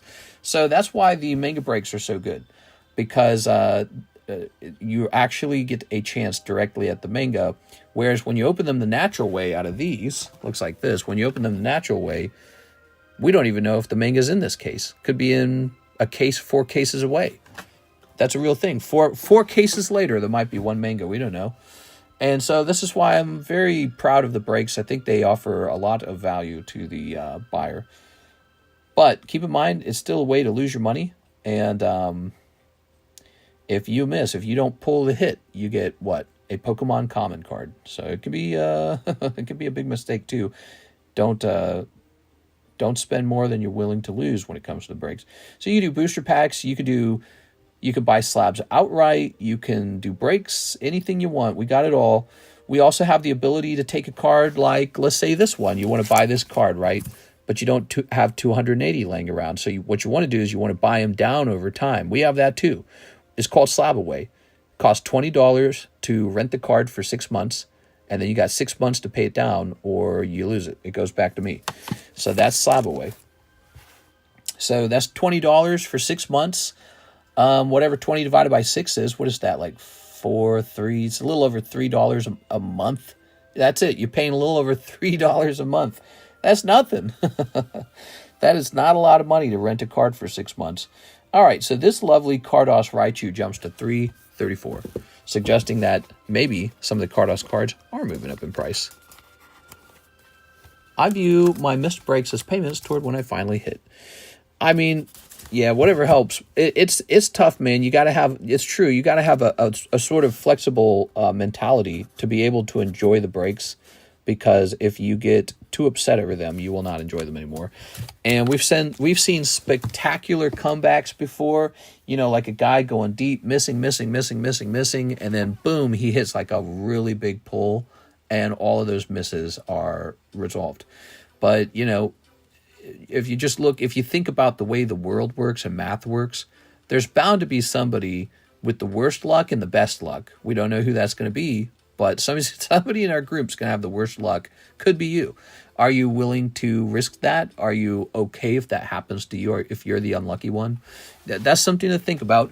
And that's why I say the breaks, it's always better to think of them as a way that you're entertaining yourself. Never try to think of them as a way to make money. That's a mistake to think of them that way. We are. And you never have to do them. You can always do something like look, here's Mr. Mime. He's ready for Slab Away. You buy him directly. So, you know, just talking about my channel. Okay, so let's go ahead and get this next order, by the way. We have an order from Miss Janice. All right. I view my missed breaks. Sometimes lightning strikes twice. Sometimes it does. Actually, we've seen that for 6 a couple times lately. 1 box, Japanese black, 20 more of those wonderful Poke Shuffles, and a round of shipping. You got it. Round of shipping. All right, let's see if the Poke Shuffles get lucky for you again. Have any Final Fantasy VII slabs for sale? You know, there was a time period when I did have more Final Fantasy slabs, but they would not sell. And as a result, I just kind of stopped working on them. Now that Final Fantasy is a big deal, people are going to be like, hey, how about some Final Fantasy slabs? 1, 2, 3, 4, 5, 6, 7, 8, 9, 10, 11, 12, 13, 14, 15, 16, 17, 18, 19, 20. I feel pretty secured in my position with Final Fantasy already, because I own not one but two of the best clouds you can own from the Opus collection, which is the actual Square Enix collection of cards. I own the Cloud Opus 1 holo and the good one. So I feel like I'm already positioned. Here's Machop. Here's to benefit from rising prices. Suicune. Okay. So you got Machop, Suicune. Hopefully that's worth it. Let's see what they turn into. I think the Suicune's decent. I hope it's decent. Oh, my drink. My name's not 6, but I've won some great slabs.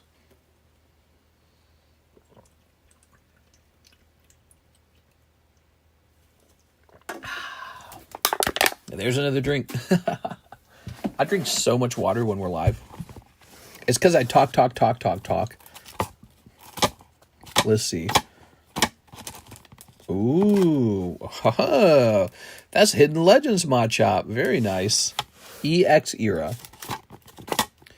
Vintage.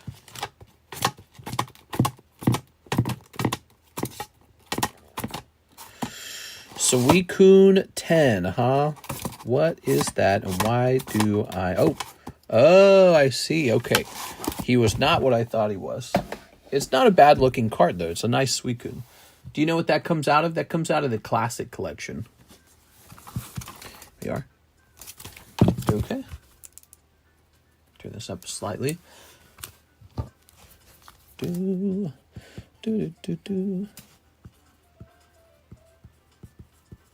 Steven Gonzalez and Steven Gonzalez.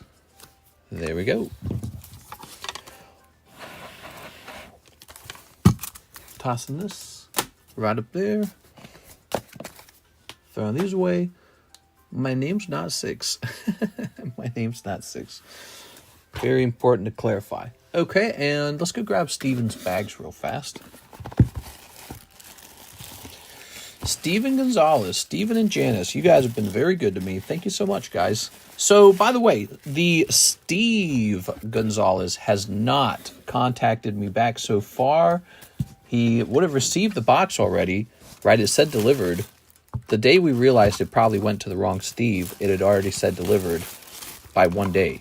So he should have it already. And maybe he's just determined he doesn't care and just wants to keep it, or maybe he doesn't like me anymore. I don't know. Maybe he's deposed. I don't know what the word is. Maybe he's like off to college. I don't know what. So anything could happen. Maybe it's not his home. Maybe it's his girlfriend's home. Maybe it's his mom's home. I got no clue. But he has not contacted me by email. He's not contacted me by PayPal. I actually sent him a penny message on PayPal, and he did not talk to me about the box. So my theory is that he doesn't feel like doing it. That's what I'm thinking so far. We can give it another week or two if you'd like. That's what I'm thinking. We ought to give it a week or two, because sometimes people are just procrastinating. He's like, oh, I don't want to have to deal with this right now. So let's give it a week or two, and then after that, let's talk about maybe getting you guys a little something to fix it, okay? I think it was a mistake that was made because I read it as Steve Gonzalez in the message from Janice, and I actually typed in Steve Gonzalez, and he actually popped up.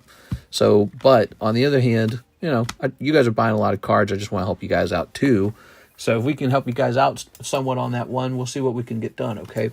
We'll mostly want to look into what the valuable card that you guys lost in that shipment. We want to know a lot more about that so we can kind of get an idea of what is being lost. So obviously holographics are lost. There's probably some like mid cards, you know, like stuff that's just kind of fluff. Probably some fluff is lost. But then there's probably some expensive, valuable things lost. We want to know what that's all about and make sure that we can get that value back. Is it okay to post pictures of cards in Discord and ask people their opinion on what it will grade? I think so. I mean, I don't think that's a big problem. Maybe do that in the show and tell. I don't know. Not the fluff. There's fluff. Some cards are fluff. Like, look at this card in the front of Hithim's bag. See this card? That's not a card. That's fluff. But look at this one in the top loader back here. Ah, now that's apparently a valuable card. He told me this was a valuable card, like $200. So that's kind of how a booster pack works. Our custom booster pack breaks don't have any fluff in them. There's no fluff at all. It's just you get the hit or you don't. So, but normally a booster pack has tons of fluff. Cards that you're probably never going to grade. You probably won't even bother selling them on eBay because they're only worth $1 to $2 to $3.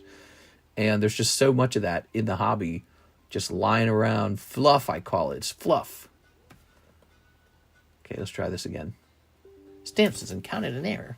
What are you even talking about? Stamps did not encounter an error. Stop. Okay, let's try that. And now it prints. Insane. Okay. It is a bit sad he hasn't contacted us, but again, you never know. He might be on vacation. He might be with his family for 4th of July. He might be going, oh God, do I really got to do this? So we'll see. He might respond soon. We'll give it a little more time, and then we'll try to do something to make it all good, okay? Whatever makes everyone happiest. Okay, what do we got here? Does something just pop up? Let me mark this unread. Okay.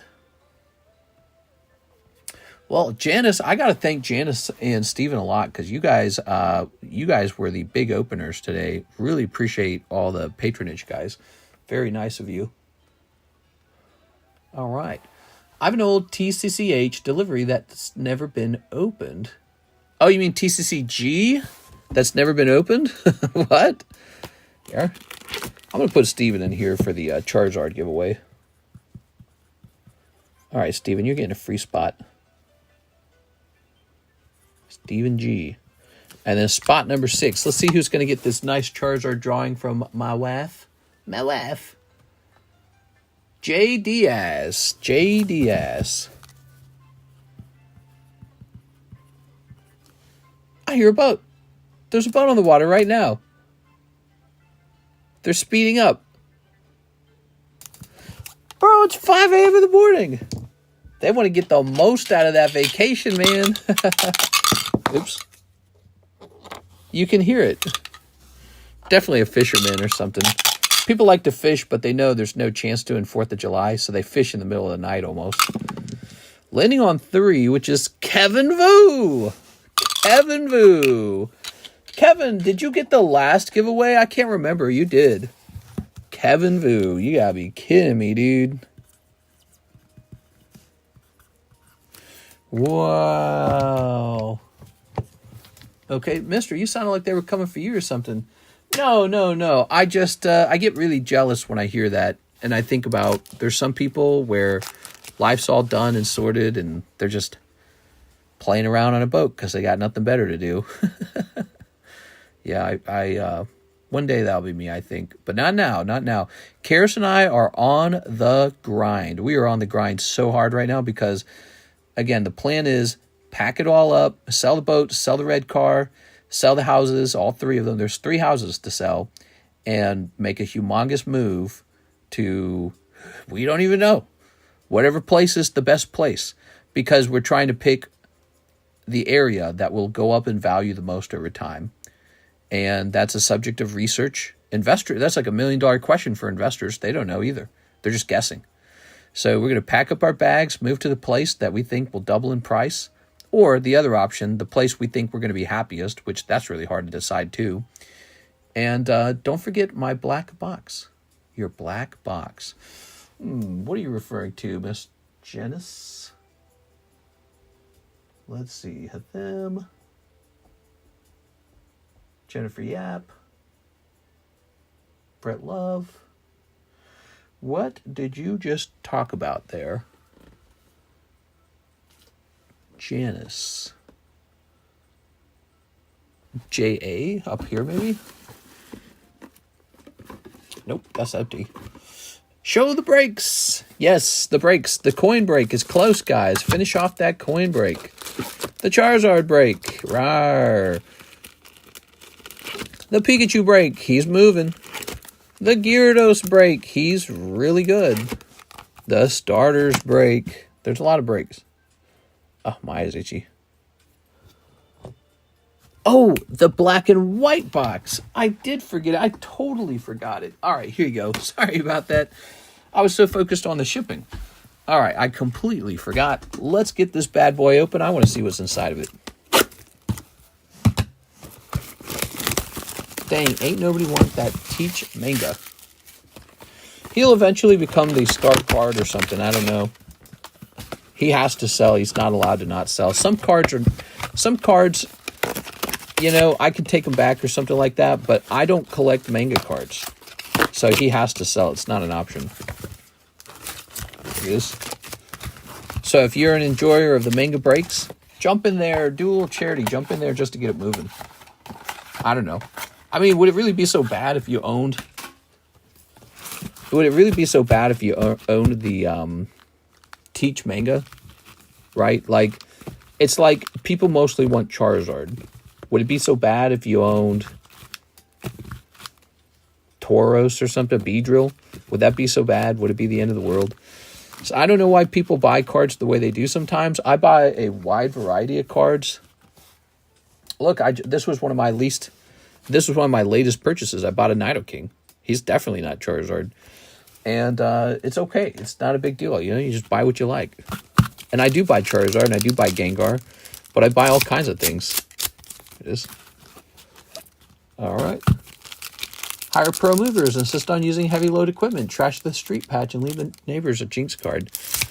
Trash the street patch. The blacktop. You want me to get the blacktop all broken up before we leave? I'm not petty like that. I'm not like that. And that's why I wish the other guy wasn't either.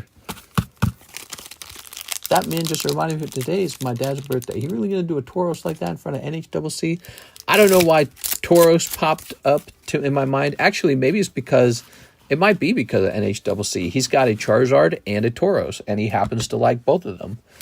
And so it's possible to like Charizard, who's a very popular Pokemon, but it's also possible to have non-Charizard, Gengar, Lugia, Umbreon cards be in your collection. People get a little crazy about that. You know what's wild? There's a lot of people who think those are the only cards that go up in value, basically. And that part I don't get, because it's just not true. Here it is. Here we are. Some cards tend to be cheaper because they're not as desirable. And so you know, Charizard's $4,000 and Magnemite's $300. And it takes a long time for Charizard to go from 4,000 to 800, and it does not take a long time for the Magnemite to go from 300 to 600, which is also a doubling, right? If you're following along what I'm saying here. In other words, it's very easy for the cheap card to go up in price, and it takes a really long time for the top cards to go up in price because they're already pushed so high. And people are just supposed to collect what they want, really. But apparently nobody likes Manga D-Teach or something. I'm not sure. I don't know much about One Piece. I didn't watch it. Wouldn't you want to own all the mangas, though? Here's a Golett. I'm pressed on Houndoom and will pay dumb prices for 10s. Ooh, yeah, I think I got a nice Houndoom somewhere. What do I own? I own, I bought some Houndooms only because they looked nice. Actually, Houndoom is this Pokemon that was never in my party, but I remember playing Pokemon Silver, and I got really stuck on the Elite Four who was using the Houndooms, because my lead Pokemon was Kadabra. He was like level 60 almost. He was really high level. And he would get shut down every single time by... Ooh, look at that, Electros. He would get shut down every single time by Houndoom. And so Houndoom was this memorable Pokemon that Psychic types couldn't beat. I was like, oh, he beats Psychic types. I was like, that's a problem for me because half my team is Psychic type. All my good Pokemon were Psychic type and would get shut down by Houndoom. So he was like a counter to... he was definitely a counter. And then, of course, after you defeated Pokemon Elite Four in the Silver, you could then go get Tyranitar. So I didn't have Tyranitar yet. Many Pokemon I used to think were lame now aren't that bad. It's getting harder for me to think of a bad Pokemon. Oh, true blank. Happy 4th of July, all. Happy 4th of July. So, there's this guy. Your Master Ball is the Electros. There we are. I'm loving these opening, guys. Here's Pheasant. It's Pheasant. Ho ho. Lovely Pheasant. Drillbur. This guy. I feel you crazy. If I had the money, I'd be doing the same thing. So many good Houndoom. There we are. Oh, Chandelure. I want to show off my Houndooms now because I've got one or two of them. There we are. Which Houndoom did I buy? I can't remember. Might have bought it off of eBay. I think I can look it up. I can hear that boat again. Somebody is playing on a boat at the crack of dawn. You can just slightly see light coming through the dark clouds. Hear it? Wait, do you guys hear it?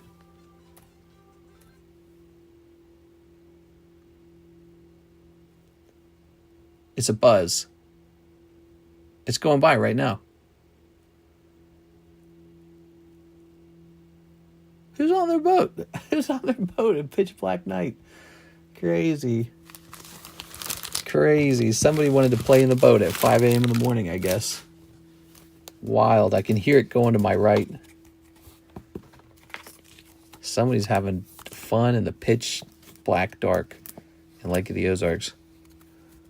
I know I had to give the dogs a buzz last night since the fireworks started early.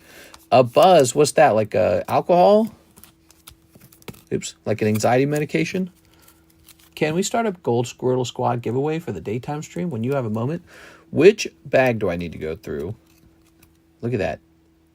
So cool. So you pulled N.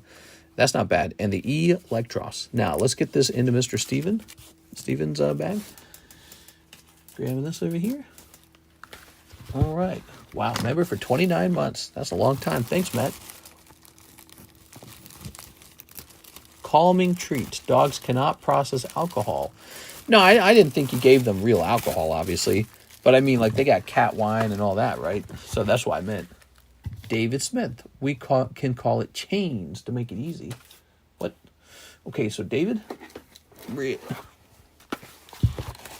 Oh, you're talking about the keyword for the giveaway? Let's see. You wanted me to give away... It was a golden Squirtle Squad. That's a good one. Golden Squirtle Squad. 10 Carddass gift memberships. That's so nice, dude. All right, there it is. That's a nice gift. You know, because the sticker packs aren't terribly expensive. However, the golden sticker doesn't show up every pack. So that's a nice gift. Ooh, I just got a email that I kind of want to see.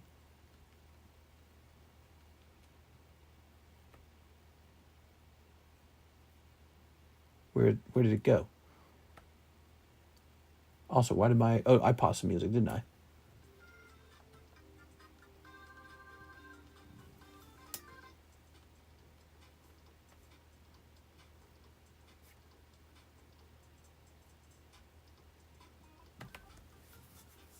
Oh my God. Finally, so names I recognize. God, dude. Dude, the price for a box of Final Fantasy is so high now. Okay.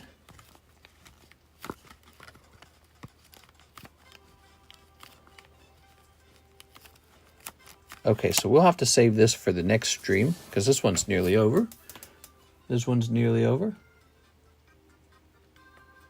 But we have an order from Steven Gonzalez. 2 more Dragon Ball mangas. You got it. So we got this cute little golden Squirtle Squad being given away by Mr. David. There we are. All right. And tonight I gave away a quick drawing. That's pretty fun. Tossing this. Goodies for the loyal crew. Here's this big sweaty man. He said, "Hey, you're looking kind of cute." Ew. All right. Here's ooh, Goku, rah, rah, and Awaken. Ooh. He woke up because it's like 6 a.m. in the morning finally. Time for your morning fast food breakfast. What are you talking about? Open a Gem 2 box with my credit. I need that Eevee. Oh, okay, we better hurry it up then because we got to get it moving. We're running low on time. We got time for that. But we don't want to run out of time. Okay. Tammy's thinking it's time for Gem 2, man. I think a lot of people are thinking that way. So, Tammy, are you aware it's $1 more expensive per pack, though? Okay, just letting you know. And then we have a Danny St. Amour, Eevee Slab, the 2-spot. Eevee Slab, the 2-spot. Hold on, what is he saying? Maybe in here? Oh, you're buying the gym challenge. I get it. The gym break. I know what you mean. You're just purchasing both sides of it. Oh, you got it. Danny. That's so funny. Danny, I deem you the winner of the break. Thank you, Danny. Well, tonight has been a slab night for sure. Emmanuel, 1 box of the Korean 151. Korean 151. Where do I keep those? I think I have to go out and get a fresh box. Oh, my legs. My legs. Hey, wait, can I get that Houndoom while I'm standing up? Where's that Houndoom, I wonder? He would be in one of these. Doop-a-doop-a-doo-be-doop-a-doo-doop-a-doo-doo. Scoop-a-doop-a-doo-doo-doo-doo-doo.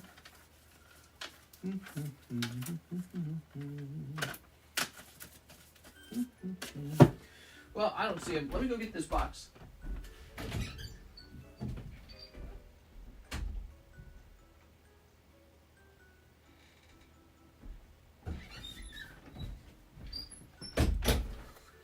These are some fun slabs, though.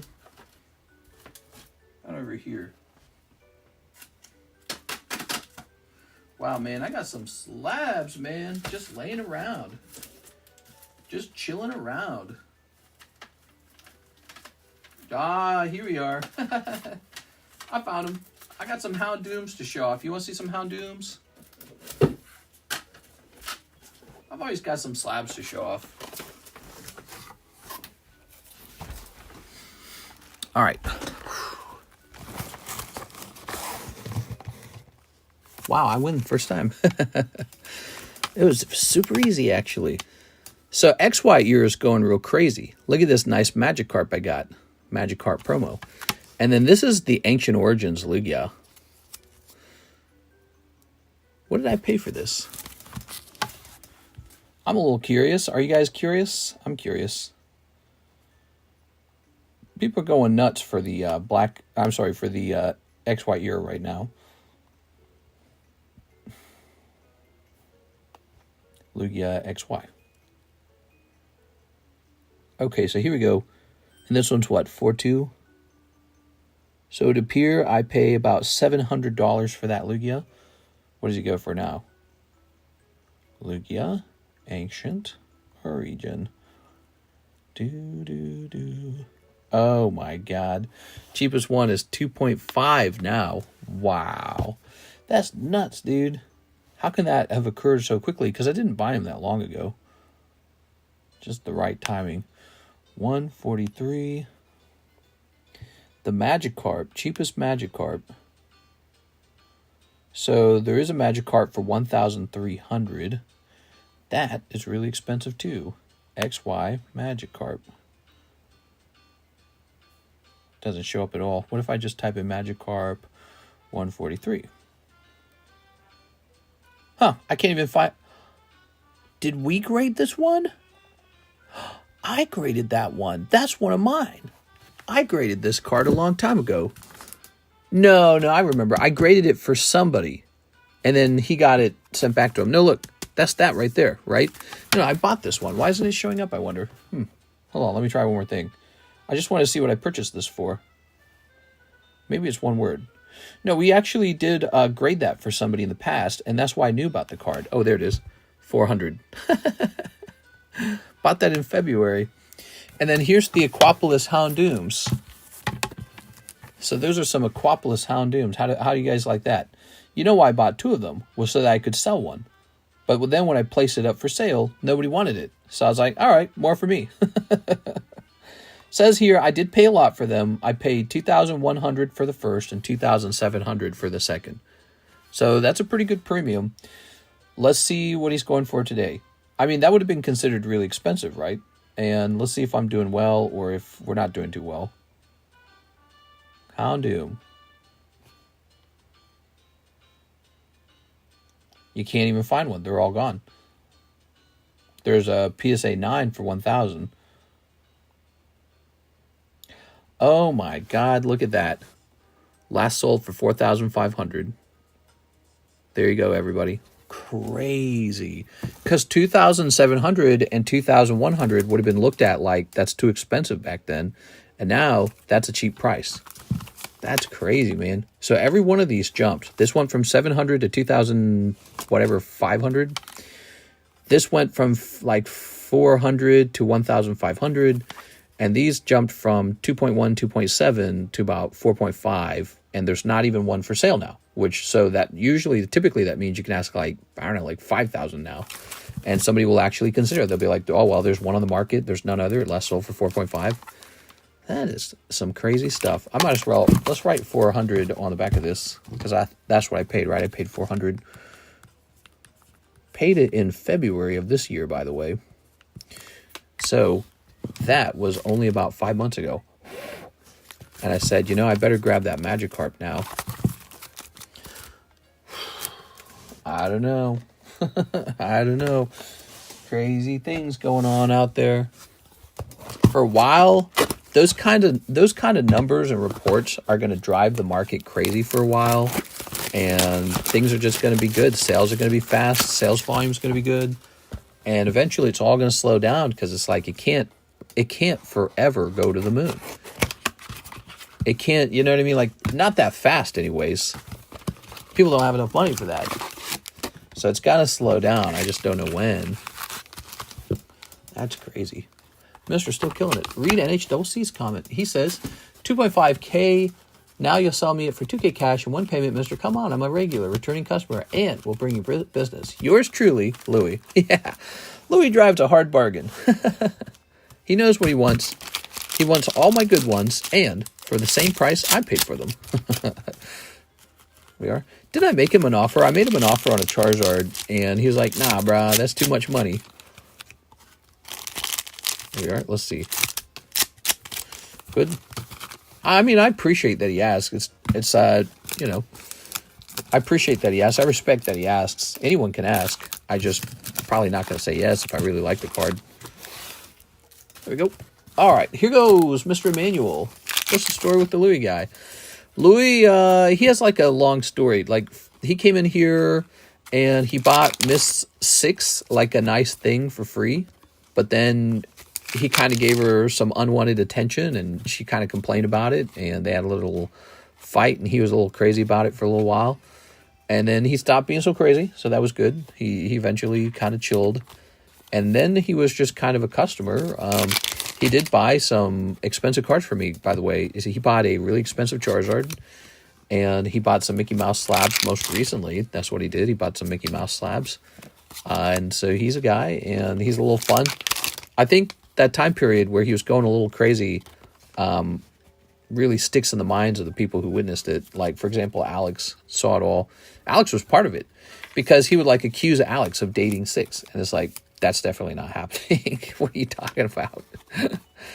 And, yeah, it was really, you know, maybe it's like typical card store stuff almost. I don't know if I've ever been in a gaming group or a card store that did not have some characters in it. You know what I'm saying? There's always some characters, and that's all just part of the environment. That's just how it is. That's how I chalk it down. I chalk it down like this. Social clubs that include gamers and card collectors, typically those are not... Oh, look at this. Ooh, typically that group is not full of the athlete chads. It's not full of the politicians and the rich, super premium baby. Those groups typically involve people who are a little, oh, what is this? How did we miss these? Whoa, how are these being missed? Well, they're not missed now. Weird. They must have been on an odd part of the package. I didn't miss any others, did I? I caught the glimmer in my eye and I said, that's not right. All right, we're good. We're good on the rest. So anyways, I consider card shops and gaming clubs to be a place where you can have autism, you can have poor social skills, you can have really poor social skills, like you're a complete shut-in, your parents never kicked you out of the house or something. And that's okay. I think it's a good place for people to practice having social interactions. It's a low-pressure place. Nobody here's judging you. And that's why groups form in those areas, because those areas are needed somewhere. And that can be expressed in many ways. It could be like a computer science club. It could be like a chess club. It could be a cosplay, comics, Marvel. Just something where, people who are a bit more, maybe they're a bit more nerdy, maybe they're a bit more sensitive, maybe they really do have high functioning autism, maybe, I don't know, whatever it is. Maybe they just feel more comfortable around nerds. Maybe they're really passionate about cards. I think for me, I fit in it in a financial sense. I really like, I am a bit of a nerd myself, I really like Pokemon cards. But I often don't relate to, like, for example, like anime, I don't watch a ton of anime. I never did. And I never really got into Marvel. I never really got into comic books or cosplay. But for me, the financial side of it's super fascinating. And so, I like that kind of stuff and talking about that kind of stuff. Let's see what you guys are saying. He was really, really bad, like really poor social skills that won't take the word no or stop. 13 days to Donkey Kong Bonanza. Mister, if that's for me, I ordered 151. Oh, what did I open? Korean 151. I opened Terra Festival for me. Oh, wow. Look at my pulls. Whoa, this is hot. Okay, co-write on and the other thing. So, those are now mine. Those weren't for you. I just felt like doing some Terra Festival for myself tonight. We are. That's so funny. I'm sorry. Mr. Emmanuel is probably over there stressing like crazy. He's probably like, what's going on? We're going to go get you your 151. My bad, dude. I seem to be making this mistake a lot lately. You have to understand, I'm in my my sunset years. You have to understand the mental decline is here. Where do I put all this? I don't know. I'm in my sunset years. You have to give me, you have to treat me like a baby almost. All right, I'll be right back. No, wait, we don't have 151 laying around, do we? No.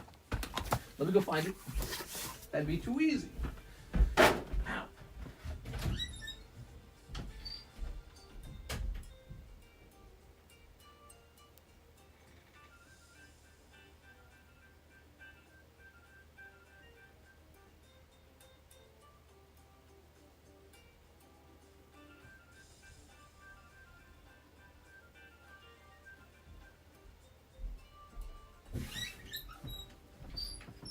We are almost out of the 151. We are. But yeah, so I think of card shops as a great place for someone who needs practice with their social skills. It's a great place for them to be. And I really think it's a good idea for people to just treat each other real nice in a card shop. And if somebody acts uncouth, you should treat them with kid gloves a little bit. Just how it is. The worst part is when someone has poor social skills and they really don't understand it. They don't know.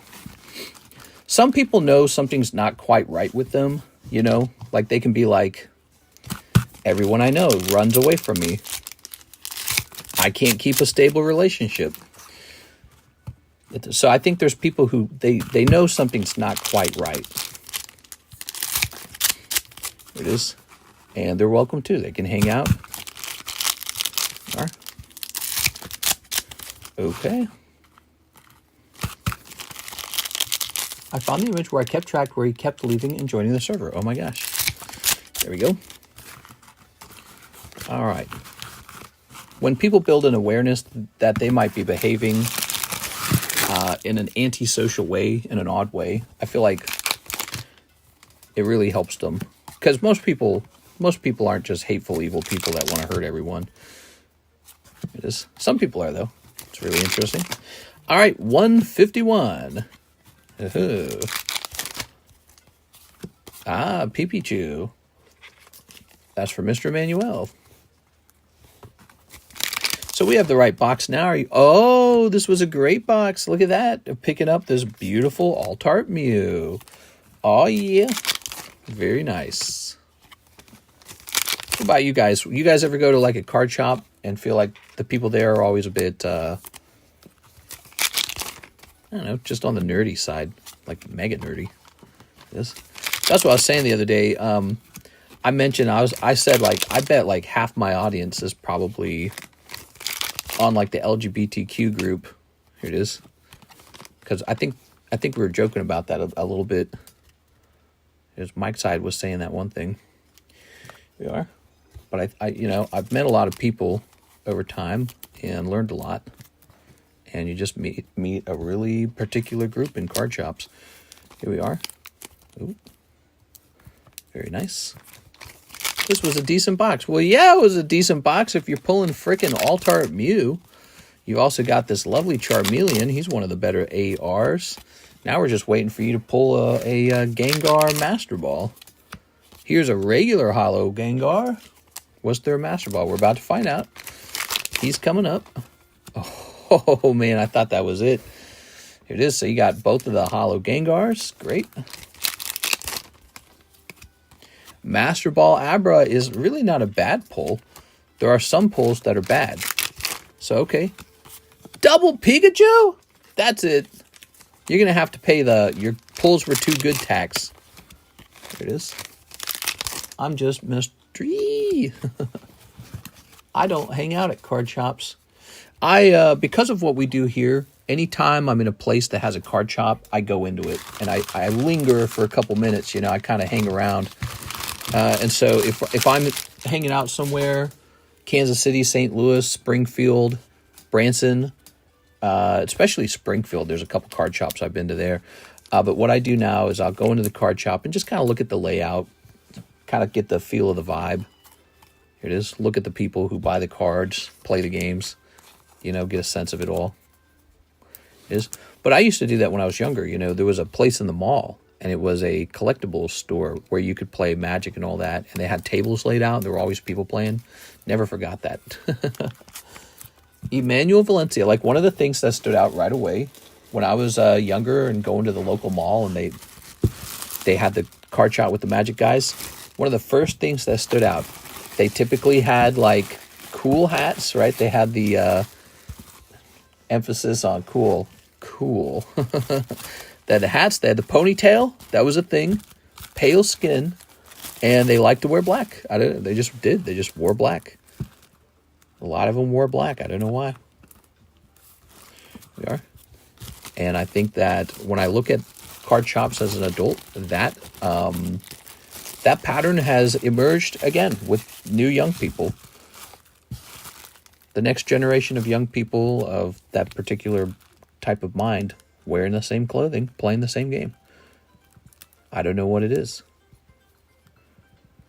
Here we are. All right. TCC, were you a trench coat mafia boy? No, I was not. I was a